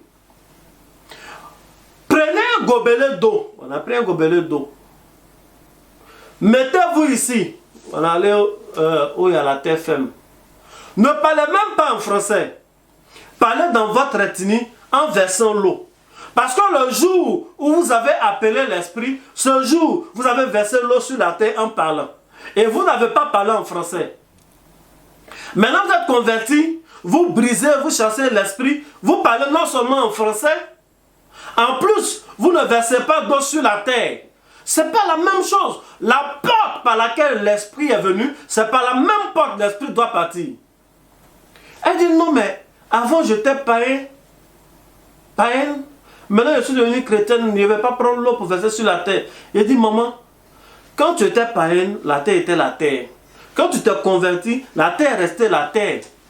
La terre ne se convertit pas ou ne rétrograde pas de temps en temps. Elle est telle qu'elle est, c'est une entité. Et je n'ai pas demandé qu'on vienne l'adorer. Je dis, il faut lui parler au nom de Jésus. Donc elle a pris le gobelet, elle a commencé à parler dans son ethnie. Elle verse. En gros, après, selon la traduction qu'elle m'a faite, elle a dit le nom de sa maman tel qu'elle appelait. Et elle lui a dit, je ne connaissais pas Jésus, je t'ai fait appel, tu es venu. Aujourd'hui, il y a quelqu'un d'autre qui s'occupe de ma sécurité. Et je lui fais pleinement confiance. De là, d'où tu es venu, retourne-y. Je suis sous la protection de Jésus. Ton fils est sous la protection de Jésus. Elle a versé et puis elle parlait. C'est Zosie là, son moment, elle comprenait. C'est une femme, elle parle bien français, mais quand elle parle en ethnie, Jésus change. Elle dit Zosie. Elle a versé. Quand elle a versé la dernière goutte, elle est tombée de tout son poids. Le pasteur Prince partait, mais c'était trop tard. Et j'ai demandé à ce qu'on la laisse là. Elle a dormi pendant plus d'1 heure. Elle a dormi pendant longtemps. Et après, elle-même s'est réveillée. Quand elle s'est réveillée, elle a commencé à chanter. Elle a commencé à chanter un chant Alléluia. Elle acclamait. Et puis elle dit, l'esprit est parti. Je lui ai demandé, en tant qu'homme de Dieu qui parle à une autre servante de Dieu, qu'est-ce qu'elle a vu, quelles sont les manifestations pendant tout le temps qu'elle dormait, vu qu'elle n'a pas vomi comme elle a vomi les autres choses avant. Elle dit non, pendant qu'elle dormait, ça ne ressemblait même pas à un rêve. C'était trop réel, c'est comme si elle s'est retrouvée au village. Et au village, dans la chambre qu'elle était, elle a vu sa maman, sa défunte mère, ramasser plein de bagages et elle lui a dit au revoir. Après, elle s'est retrouvée dans sa maison à Abidjan ici. Une parenthèse que je n'ai pas expliquée, elle m'a dit que par moment qu'elle dormait, elle voyait dans son rêve même cette défunte mère venue se coucher entre elle et son mari et ça créait des problèmes. La servante de Dieu avait des problèmes avec son mari qui est lui-même bien converti et qui sait Dieu. Vous savez, la connaissance, c'est ce qui nous fait vivre. Ce n'est pas une affaire de lui-là n'est pas trop sanctifié et n'est pas trop puissant. Ils sont puissants. C'est juste une connaissance qui leur avait manqué ce jour-là. C'est tout. Elle a vu donc sa défunte mère ramasser ces choses dans leur maison à Abidjan ici. Après, elle a vu à l'église ramasser des choses. Une autre fois, elle a vu dans le même rêve, elle a vu dans leur camp de prière ramasser des choses. Et la dernière fois qu'elle a vu, c'est à l'église, ici même où j'ai prié pour elle. Comme si elle était venue avec elle jusqu'à l'église. Et elle lui a dit au revoir. Elle a fait la main, mais en disant adieu. C'est en ce moment-là qu'elle s'est réveillée. Donc elle sait que elle est débarrassée de cet esprit. La servante de Dieu a regagné son ministère. Ils ont ouvert des annexes à l'intérieur. Elle fait l'œuvre de Dieu. Donc cette femme-là elle était susceptible d'abandonner le ministère par faute de connaissance. Bien aimé. Et j'ai pu parler à la terre, j'ai pu lui dire de faire de cette façon-là sous ma direction parce que moi j'ai été présenté. La terre me connaît. La terre me connaît. Tel que les démons ont dit, nous connaissons Jésus, nous savons qui est Paul. La terre sait qui je suis parce que j'ai été présenté. Ça n'engage que moi. Si toi tu n'as pas été présenté, que tu veux me critiquer, c'est ton affaire. Amen. Que Dieu vous bénisse. Et c'est ce qu'elle a fait. Et c'était important de le faire. Dans la Bible, on fait des libations. Dans la Bible, on fait des libations. Donc, on peut parler à la terre. Cela veut dire qu'on doit te présenter à la terre aussi. Parce que tu ne sais pas qui parlera à la terre contre toi. Et si la terre n'est pas ton allié, la terre va exécuter. Que Dieu vous bénisse. Je parlais tout à l'heure de Jérémie chapitre 22, verset 29. Où la Bible dit, parle à la terre et dit terre, terre, terre. Il dit terre 3 fois. écoute la voix de l'Éternel. Et le verset qui suit, inscrivez. Voyez-vous, on dit terre, terre 3 fois et il s'adresse à la terre en parlant au pluriel. Inscrivez, il parle à qui? Ça veut dire qu'il n'y a pas une seule terre, il y a 3 terres. Il faut dire Amen. Il y a 3 terres. Il y a cette terre-là qui est une porte, qui est en fait la porte du séjour des morts. La Bible dit que quand la terre a ouvert sa bouche, les fils de Corée et ses enfants sont tombés dans la terre. Ils sont descendus vivants dans le séjour des morts.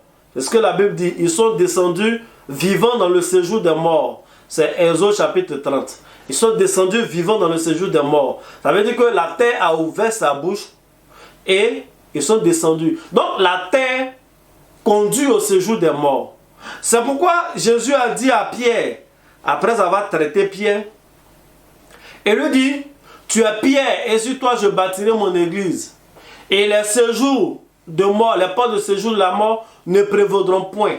Il ne parlait pas de la mort physique, mais il parlait de l'entité terre. Sinon, si c'est la mort physique, Pierre est mort. Les disciples ont été persécutés, on les a tués, Paul est mort. Ils ont été tués. Donc il ne s'agit pas d'un esprit de mort qui allait venir, il ne s'agissait pas de les rendre immortels.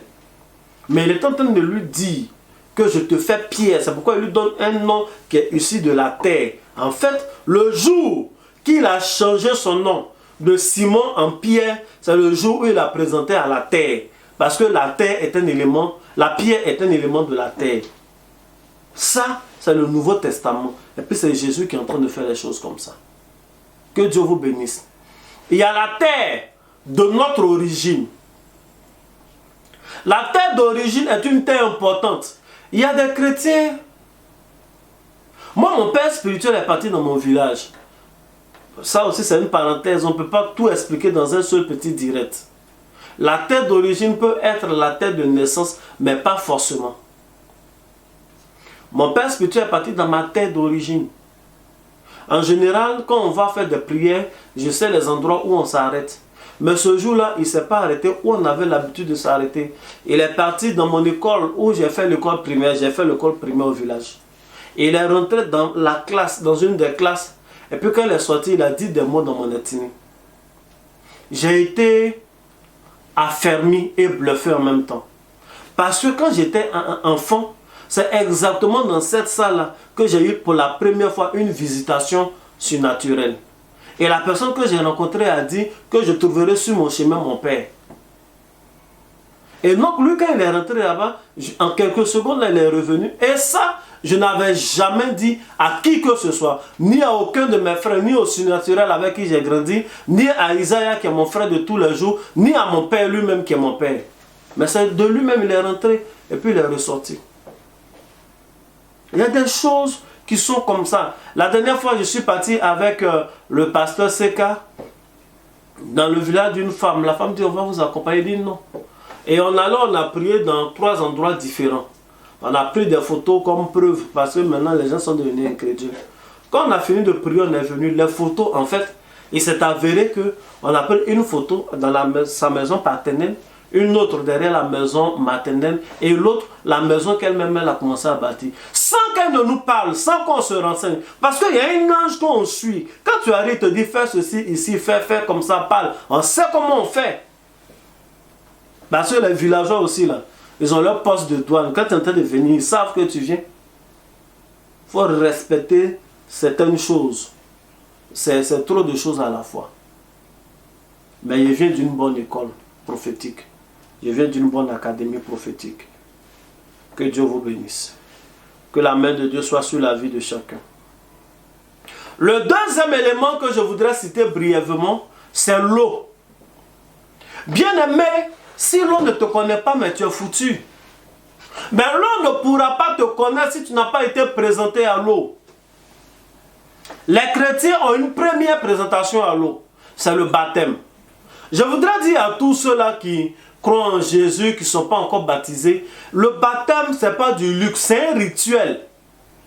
Le baptême, ce n'est pas un truc qu'on fait comme ça parce qu'on a envie, voilà, d'avoir une carte de baptême ou de faire une manifestation. Le baptême est un rituel. Tout le peuple d'Israël a été baptisé en Moïse. Ils ont été baptisés 2 fois. Ils ont été baptisés lorsqu'ils ont traversé la mer. Ils ont été baptisés lorsqu'ils ont traversé le Jourdain. Ce n'est pas simple. Et même dans le livre de Hébreux, chapitre 10, la Bible nous présente l'eau comme un élément de purification. Durant tout le culte, dans combien de croyances, dans combien de foi, dans combien de religions, on utilise l'eau comme élément de purification? Croyez-vous que tout ce que les autres font est forcément faux? Ce n'est pas faux, c'est la source qui fait la différence. Mais notre Dieu aussi nous autorise à faire des choses avec l'eau. Il y a plusieurs femmes, elles sont là en Europe, elles sont ici, leur vie est bloquée parce qu'il y a une eau au village qui parle contre elles. Mais l'eau va parler contre toi parce que tu n'as pas été présenté à l'eau dans le Seigneur. Tu n'as pas été présenté à l'eau. Et l'eau a des réclamations. L'eau a des réclamations. Il faille que l'eau te connaisse. Il faille que l'entité eau te connaisse. Il faut dire Amen. La Bible nous dit clairement que c'est lui, Jésus, qui est venu avec l'eau. Afin de prier, on fait avec l'eau. Non, les hommes de Dieu maintenant, cette affaire d'eau, est-ce que c'est pas Mami Wata? La Bible dit, dans 1 Jean, chapitre 5, que c'est lui, Jésus, qui est venu avec l'eau. Cette affaire-là, c'est lui qui est venu avec. Pas avec l'eau seulement, mais avec l'eau et le sang. Car il y en a 3. L'eau, le sang et l'esprit. Et les 3 sont d'accord. Bien aimé, il est important. Il y a des filles qui sont issues souvent de certaines cultures où à un certain âge, on doit te prendre pour aller à la rivière, ils vont te laver pour te purifier. Tu n'as pas fait ça parce que tu es dans le Seigneur. Mais qu'est-ce que tu as fait pour mettre cela au silence? Amen. C'est de ça qu'il est question. C'est de ça qu'il est question. La Bible dit dans le livre de Nombres chapitre 31, verset 33, qu'il y a 2 éléments qui purifient. Il a dit tous les éléments qui peuvent passer par le feu, faites-les passer par le feu pour les purifier. Mais tout le reste doit passer forcément par l'eau pour être purifié. Est-ce que ta vie est passée par l'eau? Est-ce que ta destinée est passée par l'eau? Est-ce que l'entité eau te connaît? Aujourd'hui, en tant que chrétien, tu ne peux pas aller te mettre devant ton eau pour l'adorer. Tu ne peux pas aller te mettre devant Bandama pour l'adorer. Tu ne peux pas aller au bord de la mer pour adorer la mer et les esprits qui sont dans la mer. Mais tes parents l'ont fait. Mais tes aïeux l'ont fait. Tes frères continuent de le faire et on dit ton nom. Mais si l'eau, l'entité eau, où ces esprits vivent, ne te connaît pas, ces esprits-là vont toujours influencer ta vie. Ce n'est pas parce que tu fermes tes yeux sur eux qu'ils n'existent pas. La vie dans laquelle nous sommes est une vie de combat. Et les âmes qui existent sont les mêmes, mais la source est différente. Bien aimé, il n'y a pas la Côte d'Ivoire des sorciers et puis il n'y a pas la Côte d'Ivoire des chrétiens. C'est comme ça le monde spirituel est. Il n'y a pas le monde spirituel des démons et des anges. Eux tous ils vivent dans le même monde, nous tous on est dans le même monde. Maintenant, chacun a ses quartiers. Que Dieu vous bénisse. Et puis, les démons là, c'est des anges qui sont déchus. Donc, s'il y a des démons qui se sentent à l'aise dans l'eau, c'est comme ça il y a un ange qui se sent à l'aise aussi dans l'eau. Oui. Sinon, toute la mer là, c'est pas rempli de Mami Wata. Lisez le livre de choses d'Apocalypse. Vous allez voir qu'il y a l'ange des eaux, l'ange de l'eau, qui met un pied sur la terre, l'autre pied sur l'eau. Il y a l'ange dans l'eau. Vous pensez que le poisson qui a avalé Jonas là, c'est une baleine normale? Si une baleine normale avale un homme, elle va le digérer. Elle va le digérer. Mais c'est un ange que Dieu a envoyé. C'est pourquoi elle a fait 3 jours dans son ventre. Et il est ressuscité. Comme on dit, il est parti le recracher. C'est quel poisson qui connaît l'adresse où Jonas s'en va? C'est un esprit positif. Vous croyez que le poisson que Pierre est parti pêcher, dès qu'il vient, il jette la meçon, le poisson vient, il ouvre sa bouche, il y a son argent. Et puis l'argent là, c'est bien calculé. Ça peut payer son impôt, ça peut payer pour Jésus. Vous croyez que c'est pas Silu, hein? C'est pas Macharon, c'est un ange que Dieu a envoyé. Il y a des esprits qui sont dans l'eau, qui sont là pour travailler pour nous. Si tu avais été présenté à l'eau, il y a plusieurs esprits maléfiques qui sont quittés dans l'eau. Les anges qui sont dans l'eau n'allaient même pas permettre qu'ils sortent pour venir vers toi. À plus forte raison, te confronter à des palabres. Il y a des combats spirituels même que tu aurais pu éviter si tu avais été présenté. Parce que depuis leur source là-bas, tes alliés allaient les maîtriser. Le jour où Mami Wata dit « je sors pour aller attaquer son foyer », puisque tu as été présenté, l'eau va la maîtriser. Il faut que tu sois présenté aux éléments. Il faut que tu sois présenté aux éléments. Et dans les éléments, il y a des associations. Dieu a dit à Moïse, prends l'eau. Et l'eau que tu vas prendre, mets sur la terre. Quand tu prends l'eau que tu mets sur la terre, en réalité, ça devient du sang. Quand les gens font des libations, on prend... Tu peux, où tu es là? Tu ne peux pas attraper le mouton pour aller égorger chaque matin. Mais tu peux prendre l'eau, vous verser sur la terre, parler. Avec Moïse, quand il a pris l'eau et qu'il a versé sur la terre, en réalité, c'est devenu du sang. C'est l'aspect spirituel de la libation que Dieu a montré à tout le monde. C'est ce qu'on appelait le miracle de la transformation de l'eau en sang. Mais ça continue. Quand nous prenons l'eau là pour verser sur la terre, ça devient le sang spirituellement. Tous ceux qui ont les yeux spirituels savent. Quand les vieux prennent l'eau ou la boisson, pourquoi ils aiment prendre la boisson frélatée là, comment on appelle les djinns et autres. Quand ils versent sur la terre là, c'est toi qui vois Koutoukou en train de verser ou bien l'eau en train de verser. C'est du sang qui est en train de couler, c'est des sacrifices. Et après, les bêtes sacrifiées vont tomber dans le village, vont tomber. Sinon, les esprits là ne sont pas forcément des esprits sous là, ivrognes. À un moment donné, ça va, ils peuvent aller boire le Koutoukou, eux-mêmes ils ont les bistrots là-bas. Mais c'est le sang. Quand on prend l'eau, on verse. Il faut lire Exode chapitre 4, verset 9, tu verras. Il a pris l'eau de leur propre lieu. Il a pris, il a versé sur la terre, c'est devenu rouge, du sang. Et ça, c'est des associations. Il a associé l'élément eau à l'élément terre. Puisque ces deux éléments le connaissent. Le seul élément qui ne connaissait pas Moïse, c'était le feu. C'est pourquoi le jour où Dieu appelle Moïse, il se révèle à lui dans un buisson d'Adam. Vous pensez que Dieu veut jouer à cache-cache? La Bible dit, il voit un buisson, il se détourne pour voir qui est dedans. Et au milieu du feu, Dieu lui parle. Dieu lui dit, enlève tes chaussures. Il enlève ses chaussures pour être en contact avec la terre. Ah bon. Et il permet que ce soit sur une montagne. C'est le jour de l'initiation aux choses, aux 4 éléments pour Moïse. Parce que déjà, depuis qu'il est né, le nom qui lui a été donné, ou la manière dont il s'est retrouvé chez Pharaon, il a été sorti des eaux, on l'a mis dans l'eau. Il est parti à contre-courant. Son nom même Moïse veut dire sorti de l'eau. Donc l'eau le connaît déjà. Mais le feu ne le connaissait pas. L'air ne le connaissait pas. Il faut dire Amen. La terre ne le connaissait pas. Or, il faut qu'il soit complet aux 4 éléments pour aller en Égypte pour affronter les magiciens de Pharaon et Pharaon lui-même, qui est considéré comme un dieu. Et pour aller, il arrive sur la montagne. Dieu permet qu'il soit sur une montagne pour être exposé à l'air. Et Dieu lui dit, enlève tes chaussures. Il enlève ses chaussures pour qu'il laisse ses pieds au sol. Je vous ai dit que les pieds, la plante des pieds et les paumes correspondent à la terre dans l'homme. Parce que c'est avec ça on marche, c'est avec ça on a fait 4 pattes. C'est avec ça on possède. Les pieds sont comme une cuillère pour nous servir dans la bénédiction. Donc quand il lui dit enlève tes chaussures, il enlève ses chaussures, il marche sur la terre. Dieu est en train de le présenter à la terre. Mais lui-même Dieu, il parle au travers du feu. Donc Moïse a arrêté devant un buisson ardent. C'est fini, il est prêt. L'eau le connaît, la terre le connaît, le feu le connaît. L'air le connaît. Quand il va, il peut vaincre Pharaon. Il y a des pharaons qui sont encore dans ta vie.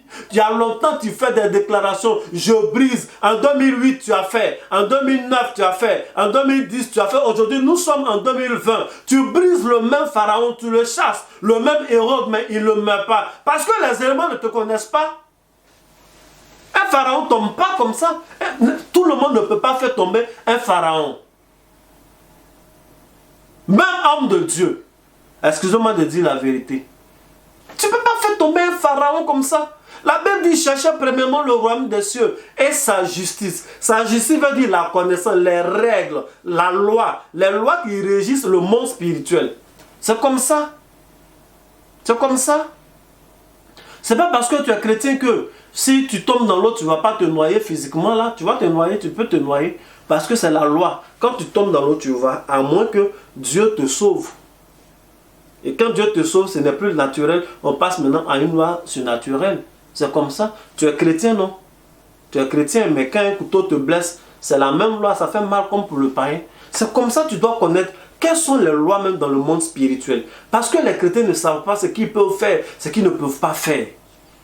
Que Dieu vous bénisse. Que Dieu vous bénisse. Que Dieu vous bénisse. Donc là, je viens de parler de l'eau. Je viens de parler du feu en même temps. J'ai anticipé. En parlant de, comment on appelle, de Moïse qui a été présenté au feu. Cela est vu dans Exode 3, je crois, au chapitre 2. Moïse qui a été présenté aux 4 éléments. Et les éléments là ne sont pas pris de façon isolée. Il y a des associations qu'on peut faire. On peut prendre l'un pour combattre l'autre comme on peut prendre l'un. Et ça dépend de ce qu'on veut obtenir comme résultat. Comme on peut les associer. Que Dieu vous bénisse. Que la main de Dieu soit sur votre vie. Je veux parler du dernier élément. Mais quelqu'un me dit, et dans le Nouveau Testament, je vais vous parler de quelque chose. Dans le Nouveau Testament, avant que le livre de Matthieu ne commence, il y a eu plusieurs siècles, il n'est pas dit plusieurs années, une dizaine d'années, plusieurs siècles où Dieu ne parlait à personne. Et c'est pendant ces siècles-là que plusieurs courants philosophiques et religieux vont naître. C'est pendant ce temps-là que le Sanhédrin va naître en tant que tel. Et ça, c'est dans le Nouveau Testament. Donc, plusieurs avaient abandonné la foi. Plusieurs ne connaissaient pas Jésus. Plusieurs, parce que Jésus n'était pas encore révélé ni venu. Les gens ont abandonné la foi. Est-ce que vous vous êtes demandé déjà une fois pourquoi dans une ville, au Moyen-Orient, une ville comme la ville de Gadara, il y avait là des troupeaux de porcs. Et les troupeaux de porcs qu'ils ont vus, dans lesquels les démons de l'homme fou sont allés, c'est juste à l'entrée du village. C'est-à-dire Jésus n'a même pas eu le temps de bien rentrer dans le village. Il y a eu plusieurs milliers de porcs qui sont morts.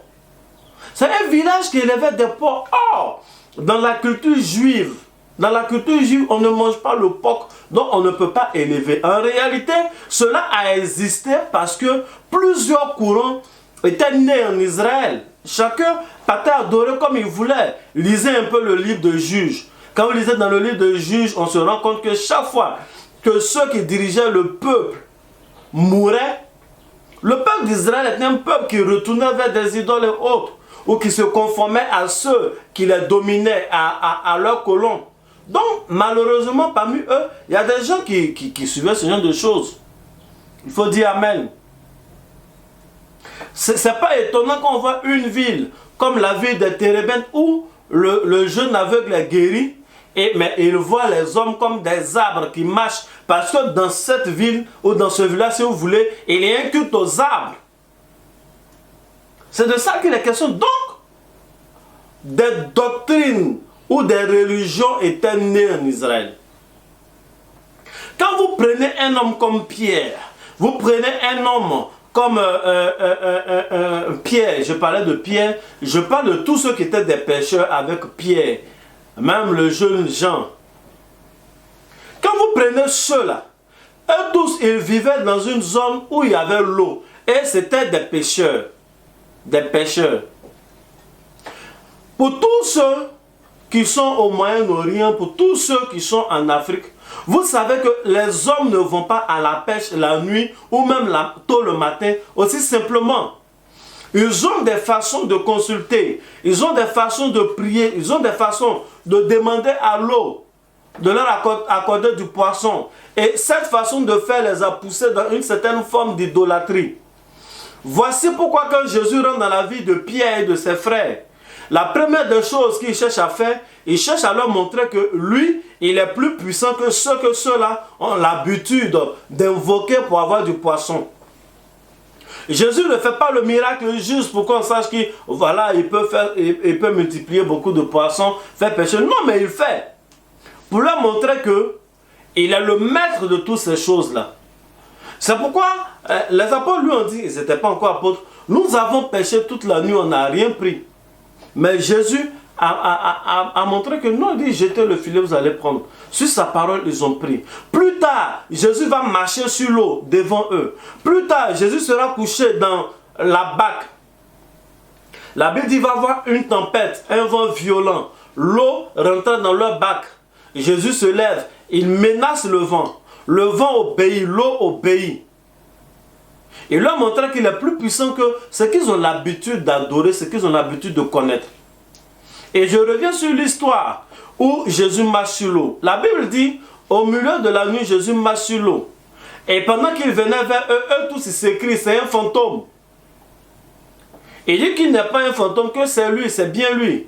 Alors Pierre dit, si c'est vraiment toi, ordonne que je vienne vers toi. Et donc c'est dans ce contexte-là, Jésus lui a dit de venir vers lui. Effectivement, il partait, Pierre marchait sur l'eau pour aller vers Jésus. À un moment donné, il y a eu un vent contraire et il a commencé à s'enfoncer. Il a eu peur, Jésus l'a sorti de l'eau. Voyez-vous, ce que la plupart des gens disent, c'est que Pierre a commencé à s'enfoncer parce qu'il doutait. Mais je voudrais dire que dès le départ, Pierre doutait. Parce qu'il a dit, c'est un fantôme. Déjà ça, c'est un doute. Jésus dit, non, je ne suis pas un fantôme, c'est moi. Il dit, si c'est vraiment toi, ça veut dire, il n'est pas sûr que c'est Jésus. C'est une affaire de question. Si c'est vraiment toi, ordonne que je vienne vers toi. Donc depuis le début, il doutait. Mais quand même, il a réussi à marcher sur l'eau et il partait. À un moment donné, il commence à s'enfoncer et il panique. Il demande à Jésus de le sauver. Enfin, il tend la main, Jésus le sauve. Amen. Normalement, un monsieur comme Pierre, s'il commence à marcher sur l'eau, il doit être heureux. Mais si ça n'a pas marché pendant longtemps et qu'il commence à s'enfoncer dans l'eau, mais il n'a pas à paniquer. Parce qu'il est né au bord de l'eau. Il a grandi au bord de l'eau. Quand il a rencontré Jésus, même il avait dit à Jésus, on a pêché toute la nuit. Ça veut dire la nuit, il prend pirogue, il s'en va dans l'eau. Son père était pêcheur, lui-même il est pêcheur. Ses enfants seront pêcheurs. Donc, il a grandi dans l'eau. C'est un homme qui sait très bien nager. Donc, ce qu'il ne savait pas faire, c'est marcher sur l'eau. Si marcher sur l'eau ne marche plus, il s'agit de nager, mais il nage pour regagner ses frères. Mais il a eu peur parce qu'en réalité, ce que vous ne savez pas spirituellement, c'est une réclamation qui tirait Pierre vers le bas. Il y a un esprit qui a pris son pied. Il y a un esprit qui l'a pris, qui l'envoyait vers le bas. Parce que Pierre est né dans une culture du bord de l'eau, avec tout ce que cela implique, parce que c'était une période où le culte, l'adoration à Dieu était en crise. Et chacun faisait quelque chose. Que Dieu vous bénisse. C'est pourquoi Jésus l'a attrapé. Et quand Jésus l'a attrapé, l'esprit était obligé de le relâcher. C'est comme ça que Pierre a été sauvé. C'est comme ça que Pierre a été sauvé. Plus tard, la Bible va nous dire que Jésus est crucifié, il ressuscite. Et quand il ressuscite, il apparaît à certaines personnes, à ses disciples, ainsi de suite. Nous connaissons la merveilleuse histoire de la résurrection de notre Seigneur Jésus. Mais la Bible va nous apprendre dans le livre de Jean chapitre 21, à partir du verset 9. Jésus va un jour prendre des poissons, il va allumer un feu, dit la Bible, et il met le poisson là. C'est le jour où les apôtres avaient pris 153 gros poissons. Je suis dans le livre de Jean chapitre 21. Et il allume un feu. Il les fait asseoir la Pierre et lui, ils sont autour du feu. Et en ce moment-là, il pose des questions à Pierre. Il demande à Pierre, est-ce que tu m'aimes? Pierre, m'aimes-tu? Pierre, m'aimes-tu? Pierre, m'aimes-tu? 3 fois. Et les 3 fois, Pierre, il répondait. C'était un rituel. Jésus a allumé le feu pour ses fils spirituels et frères, comme lui-même le dit, pour ses disciples. Toi qui allumes un feu pour toi, qui a déjà allumé un feu pour toi? Qui t'a parlé autour du feu? Il faut dire Amen. Il faut te poser la question. Parce que c'est autour du feu que Pierre était assis dans leur maison là-bas lorsque Jésus avait été arrêté. Et où la femme l'accusait que celui-là, c'est l'un des leurs. Et sur le Nazaréen, c'est un disciple de Jésus. Et c'est autour du feu, Pierre a régné 3 fois Jésus. Donc il fallait qu'autour du feu, on rétablisse les choses. C'est pourquoi autour du feu, Jésus lui a demandé 3 fois, est-ce que tu m'aimes? Et il fallait qu'on mette là un poisson. Jésus avait dit qu'il n'allait pas manger jusqu'à ce qu'il passe dans le royaume des cieux. Mais il a partagé du poisson avec eux. Toutes les étapes de marcher sur l'eau, toutes les étapes de commander au vent, toute cette étape où il a dit à Pierre, va pêcher le poisson qui vient prendre l'argent qui est dans sa bouche. En réalité, il était en train de ressusciter les finances de Pierre dans le ventre du poisson qui était dans l'eau. Jésus avait ordonné. Toi qui t'as présenté à l'eau, qui a allumé un feu pour toi. C'est de ça qu'il s'agit. C'est de ça qu'il s'agit. Les éléments, c'est important. Pour tout ce qui est spirituel, pour tout ce qui est biblique et christique. Que Dieu vous bénisse. Que la main de Dieu soit sur la vie de quelqu'un. Et les éléments peuvent être combinés. Les éléments peuvent être combinés soit pour agir dans un sens ou pour combattre. Ainsi de suite. Et ça, on pourra le voir peut-être plus tard. Mais une chose est sûre et une chose est indispensable. Tu dois être présenté à la terre. La terre doit te connaître. Pour ne pas que n'importe qui puisse se lever, parler à la terre pour te maudire et puis ça te prenne. La Bible dit, si vous avez la foi comme un grain de sénévé, vous direz à cette montagne, déplace-toi et va te jeter dans la mer. Autrement dit, vous allez parler à la terre parce que la montagne c'est la terre. Déplace-toi, va te jeter dans la mer. Il s'agit de se jeter dans l'eau. Et la mer n'aime pas la saleté. Donc tu ne peux pas ordonner à un élément d'aller dans l'eau si tu n'as pas au préalable des permissions ou des droits. Donc on dit, tu diras à cette montagne, tu vas parler à la montagne. Autrement dit, tu vas parler à la terre. Donc il y a des gens qui disent, non, ma foi me suffit, je n'ai pas besoin de parler à la terre. En fait, c'est parce que tu n'as pas la foi comme un grain de sénévé. Parce que si tu as la foi comme un grain de sénévé, tu pourras dire à la terre, parler à la terre, comme Dieu a demandé à Job. Amen. Parler à la terre. Tu as besoin qu'on parle à la terre pour toi.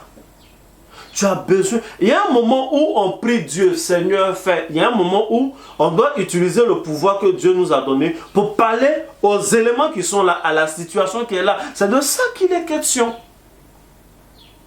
Voici la prière qui garantit les ossements.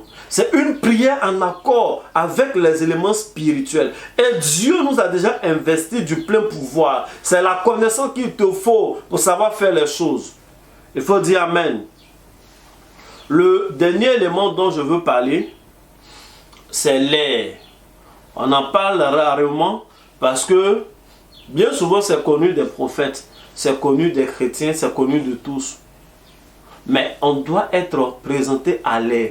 L'air même est le milieu de vie naturel des esprits. Parce que les esprits sont sous forme de vent. Donc, l'air est le milieu de vie naturel. La Bible dit, le jour où le Saint-Esprit est descendu dans la chambre haute, d'abord il y a eu un vent impétueux. Que Dieu vous bénisse. Et le feu a une influence particulière sur l'air. Si vous remarquez, quand les disciples étaient dans la chambre haute, il y avait plusieurs lampes qui étaient allumées. La chambre haute, quand on parle de la chambre haute, il y a toujours des lampes. Lisez dans le livre de Rois, vous allez voir la chambre du prophète. Faisons-lui une chambre haute avec des murs, avec une lampe, avec un lit, avec une table. Il faut toujours une lampe. Non? Même dans le jour où, comment il s'appelle, Éticus est tombé à la renverse qu'il est mort et Pierre a prié pour lui, il est ressuscité. Ce jour-là, il y avait plusieurs lampes dans le livre des Actes des Apôtres. Plusieurs lampes. Les disciples avaient l'habitude d'allumer plusieurs lampes pour attirer les choses spirituelles. C'est Jésus qui a dit, on n'allume pas une lampe pour la cacher. Il dit, nous-mêmes, notre nature, nous sommes lumière. Donc, si nous sommes lumière, pour manifester cette nature, nous devons souvent, avoir la matière. Je vous ai dit, quand il dit tout ce que vous allez lier sur la terre sera lié dans les cieux, ça veut dire qu'il y a des choses physiques que nous prenons qui nous donnent un contrôle sur les choses spirituelles.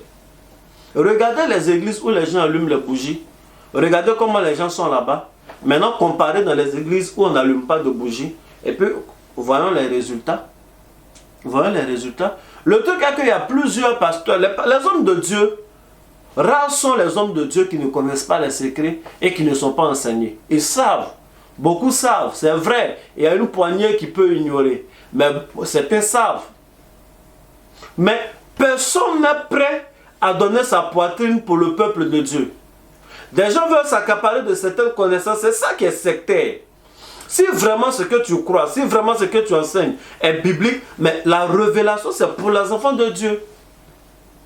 Et voici pourquoi j'utilise cette plateforme. S'il y a des questions, je reste disposé à répondre aux questions.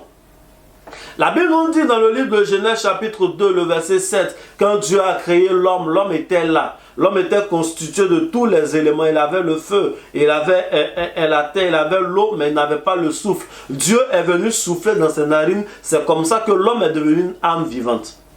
Donc le souffle est très important. L'air en nous est très important. La Bible nous dit, après la prière sacerdotale, depuis Jean chapitre 17, Jésus a eu un moment vraiment d'intimité, un moment où il expliquait beaucoup de choses, la fin de toutes choses à ses disciples. Jean chapitre 17, 18, 19. Au chapitre 20, la Bible dit, il est venu et il souffle sur eux. On est dans le Nouveau Testament. Il souffle sur eux. Toi, qui a soufflé sur toi? Qui a soufflé sur toi? C'est ça.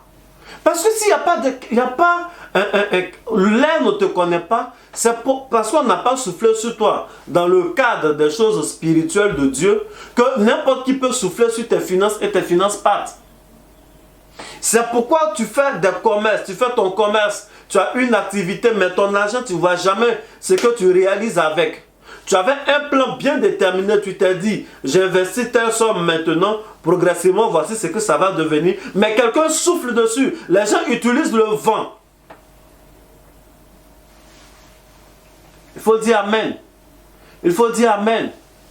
Il y a une petite fille, pas aussi petite que ça, à 16 ans, n'est plus aussi petite que ça, qui, devenue chrétienne, elle était anciennement une sorcière, elle se confessait, elle disait comment elle rentrait, quand on la prend, elle est dans une maison, il suffit qu'elle fasse vent.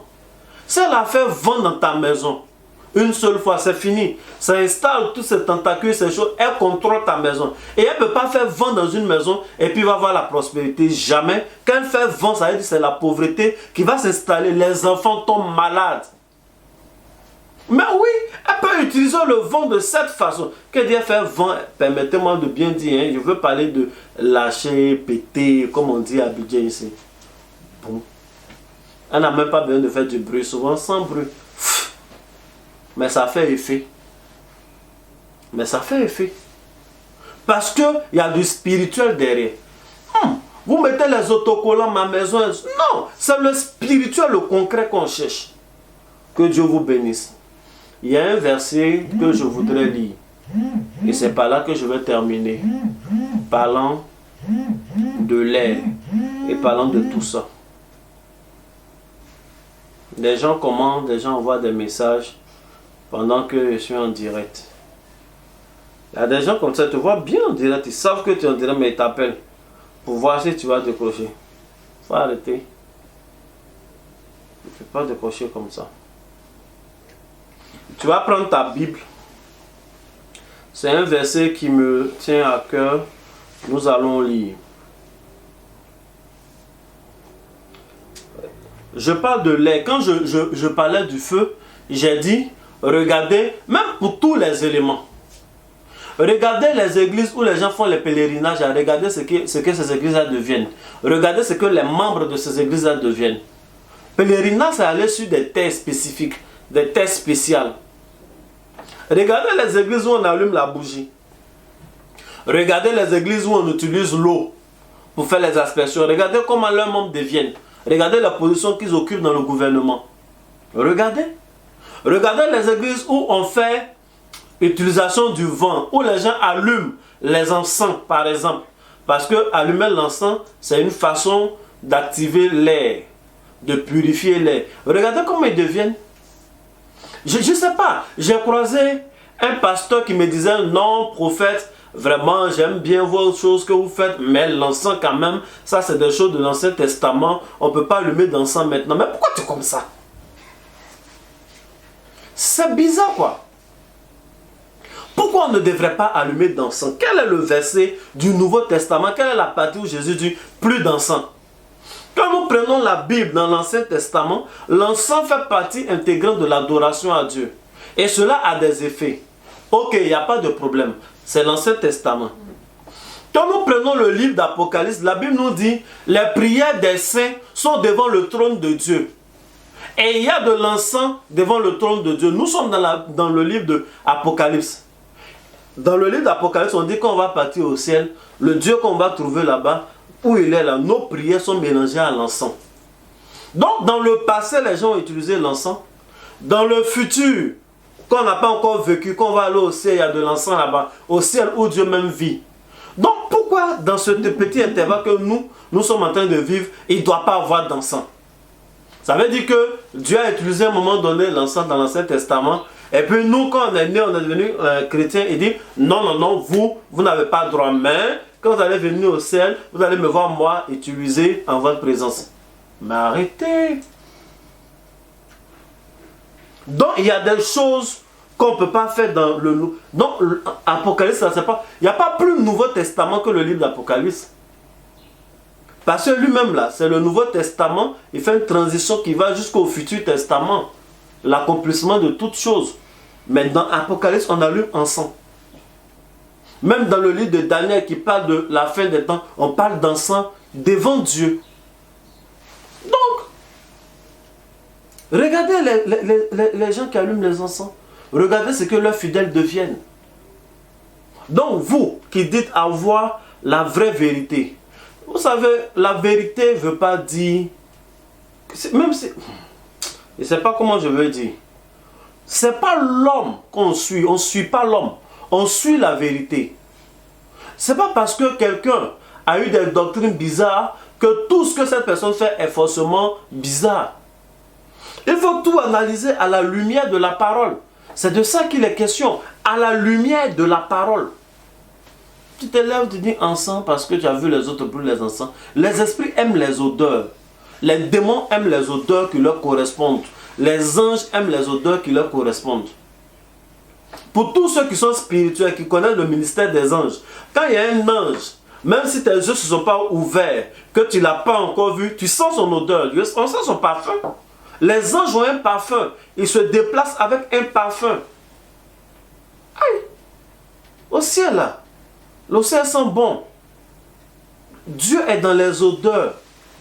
Lui-même Dieu, dans l'Ancien Testament, il a dit, voici un parfum que vous allez faire pour moi. Prenez comme ça, prenez ceci, mélangez. Ça là, c'est pour moi Dieu. Que personne ne mette ce parfum. Que personne n'utilise pour faire sentir bon chez lui. Ah bon? Oui, bien sûr. Que Dieu vous bénisse. Nous allons lire le dernier verset. Peut-être. Tu vas prendre le livre de Zacharie. Zacharie, c'est dans l'Ancien Testament. Le chapitre 5. Je parle toujours de l'air. Je vais lire à partir du verset 9. Zacharie, chapitre 5, verset 9. Je levai les yeux et je regardai. Et voici, deux femmes parurent. Le vent soufflait dans leurs ailes. Elles avaient des ailes comme celle de la cigogne. Elles enlevaient l'épha entre la terre et le ciel. Je dis à l'ange qui parlait avec moi, où emporte-t-elle l'épha? Il me répondit, elles vont lui bâtir une maison dans le pays de Shinéar. Et quand elle sera prête, il sera déposé là dans son lieu. Makabara dasha kabalanda. Riakababababa. Ce verset-là me met dans... C'est une vision extraordinaire que Zacharie a. Dans la vision, il a vu d'abord l'épha. Il a vu une femme. Le nom de cette femme était méchanceté. Et elle a été mise dans l'épha. Et une couverture en métal a été mise sur l'épha. Cette vision est passée. Il voit deux femmes. Et au milieu des ailes de ces deux femmes-là, il y a du vent. Les deux femmes en fait sont des esprits. Les deux femmes sont des anges. Ces deux femmes qui sont ailées. Et leurs ailes ne sont pas comme les anges que Zacharie avait l'habitude de voir. Mais leurs ailes sont comme des oiseaux qu'il connaît très bien, les cigognes. Elles sont en train de voler, mais il y a un courant d'air, il y a comme un tourbillon dans leurs ailes. Et elles viennent pour prendre un épha. Et elles prennent l'épha, elles partent avec l'épha. L'épha est une mesure de capacité, mais l'épha est en même temps, c'est comme si on disait une baril, je ne sais pas si on dit une baril ou barrique. Non seulement c'est une mesure, mais on peut mettre, ça existe en métallique, ça est là.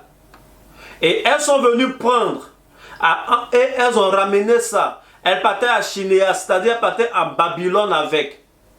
Il y a deux esprits qui sont comme deux femmes qui ont des ailes et qui produisent un vent et qui prennent des éléments dans lesquels on met le blé, les éléments dans lesquels on met tout ce qu'on récolte et elles vont partir avec. Ces deux esprits, apparence féminine, ces deux esprits des succubes qui ont des ailes comme les ailes de cigogne et qui volent et qui prennent.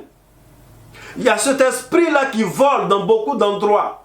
Et quand ils se déplacent, des gens ne peuvent pas voir forcément spirituellement, mais on sent leur vent. C'est des esprits qui vivent dans l'air. C'est des esprits qui contrôlent le vent. Tu es là, tu sèmes tes choses, mais tu ne récoltes jamais rien. Tu fais les efforts, mais ton argent part toujours en l'air. La Bible dit qu'elles ont pris l'épha et elles partaient déposer chez Babylone. C'est comme ça les chrétiens deviennent de plus en plus pauvres. Et ceux qui acceptent des choses de Babylone, ceux qui acceptent de rentrer dans des sectes, ceux qui acceptent de rentrer dans la franc-maçonnerie, je n'ai pas envie de citer des personnes, mais ceux qui acceptent de rentrer dans le contexte du monde réussissent. Pourquoi? Parce qu'il y a deux femmes qui ont des ailes comme des cigognes et qui ont du vent dans leur mouvement qui souffle les choses des personnes. Mais ce vent-là se dirige vers toi parce que tu n'as pas été présenté à l'air. Le vent ne te connaît pas, elle bouge, il y a un mouvement. Tout ton argent que tu investis finit toujours par partir comme dans l'air. Éparpillé. Chaque chose que tu fais n'aboutit pas. Tu commences une affaire, l'affaire commence bien, mais vers la fin, c'est soufflé par le vent. Tu commences une relation, la relation commence très bien, mais vers la fin, c'est soufflé par le vent. Tu vas voir des hommes, tu vas voir des banques, des personnes qui peuvent t'aider. Les gens te font des promesses, on va te financer. Mais il y a un vent qui souffle et les personnes t'oublient. C'est toujours toi qu'on oublie. Pourquoi? Parce que le vent ne te connaît pas et les esprits sont à l'aise dans l'air qui est autour de toi. C'est pourquoi tes prières semblent ne pas être exaucées. Parce que tu pries, mais tu es toujours sous une couverture qui n'est pas la bonne. Tu pries, mais tes prières ne peuvent pas produire parce que tu es éternellement en combat spirituel. Toujours tu dois combattre et tu combats des choses que tu ne connais pas. Pourquoi ne pas rendre ton atmosphère? Tu sais, s'il y a des esprits qui volent de cette façon, mais qui ont des ailes de cigogne, il y a des esprits qui sont en ta faveur. De la même façon qu'elles peuvent voler et prendre des choses pour aller déposer en Babylonie, c'est comme ça. Elles peuvent voler, prendre des choses ailleurs et te ramener. Qui vole pour toi? Qui vole pour toi? Tu as combien d'heures de vol à ton compteur? Tes anges ont combien d'heures de vol à leur compteur? Est-ce que tu en as même? C'est de ça qu'il est question. Bien-aimé, tu dois être équilibré. Dieu nous a envoyés sur la terre pour dominer. Et les principaux éléments qui sont sur la terre doivent être nos alliés. Mais pour ça, tu dois être introduit, tu dois être préparé. Pour ça, d'abord même, tu dois savoir cet enseignement. Tu dois savoir que cela existe. Il faut que l'eau te connaisse. Il faut que la terre te connaisse. Il faut que le feu te connaisse. Il faut que l'air te connaisse. Qui a soufflé sur toi? Qui a allumé un feu pour toi? Qui t'a présenté à l'eau? Qui a parlé à la montagne pour toi pour que la montagne se jette dans l'eau? Qui a parlé à la terre, je veux dire? C'est de ça que nous parlons. Et c'est ça qui est un enseignement solide. Bien-aimé, je vous l'ai dit, il y a un moment où on prie pour les choses et il y a un moment où on prie pour la personne. C'est ta personne qui a besoin d'être traitée. Les choses ne sont rien. C'est ta personne qui a besoin d'être traitée. S'il n'y a pas d'ennemi à l'intérieur, ceux qui viennent de l'extérieur ne pourront jamais te vaincre. S'il n'y a pas de faiblesse, s'il n'y a pas de porte ouverte à l'intérieur, ce qui vient de l'extérieur ne peut pas te vaincre. Bien-aimé, tu dois être établi, tu dois être équilibré, avoir ces 4 piliers. Demain, nous allons terminer pratiquement cette série d'enseignement. Il faut prendre de l'eau. Garde. Prends l'eau. Garde. Je vais te faire des prières. Ça va te faire énormément de bien. J'ai un défi. J'ai un défi. Et mon défi, c'est l'exaucement immédiat des sujets qui étaient restés jusque-là tardifs. Prends de l'eau. Mets dans un récipient. Garde. Prends la terre ferme. Garde. Tu peux même avoir ça dans un pot de fleurs de ce genre-là. Vrai pot de fleurs, pas un plastique. Prends l'eau. Prends la terre. Cherche-toi une bougie blanche. Garde. Quelqu'un me dira comment je vais prendre l'air. Prends l'air. Tu peux prendre un roseau. Un roseau. Je n'ai pas préparé d'image, j'allais vous montrer. Moi, j'en ai. Ou alors prendre une tige d'encens. Je vais vous laisser les descriptions en commentaire pour vous dire quel genre d'encens vous pouvez prendre. Prends ces 4 éléments-là. Garde-les précieusement. Demain, je vais donner la dernière partie et nous allons faire des prières. Normalement, tu dois pouvoir faire la prière. Mais je sais pourquoi je dis demain. Parce que demain, je veux qu'on prie un peu ensemble. Et j'ai un sujet de prière pour toi. Avant que nous ne passions à l'action prophétique. Et je laisse encore le numéro. Sur YouTube, c'est épinglé. Sur Facebook, ça sera épinglé.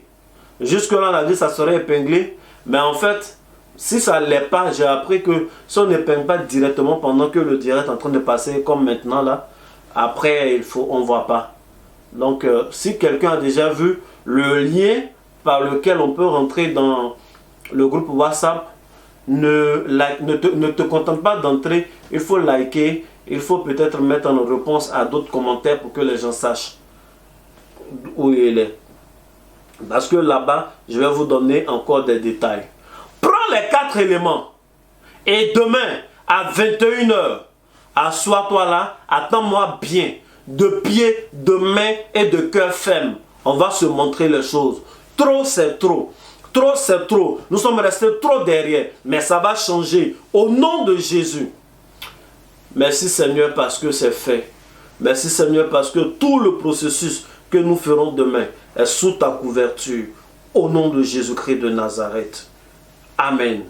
C'était votre serviteur, le prophète l'ange Emmanuel Dorski, fils spirituel du révérend Dorski. Que Dieu vous bénisse, que la main du Seigneur demeure avec vous. À très bientôt.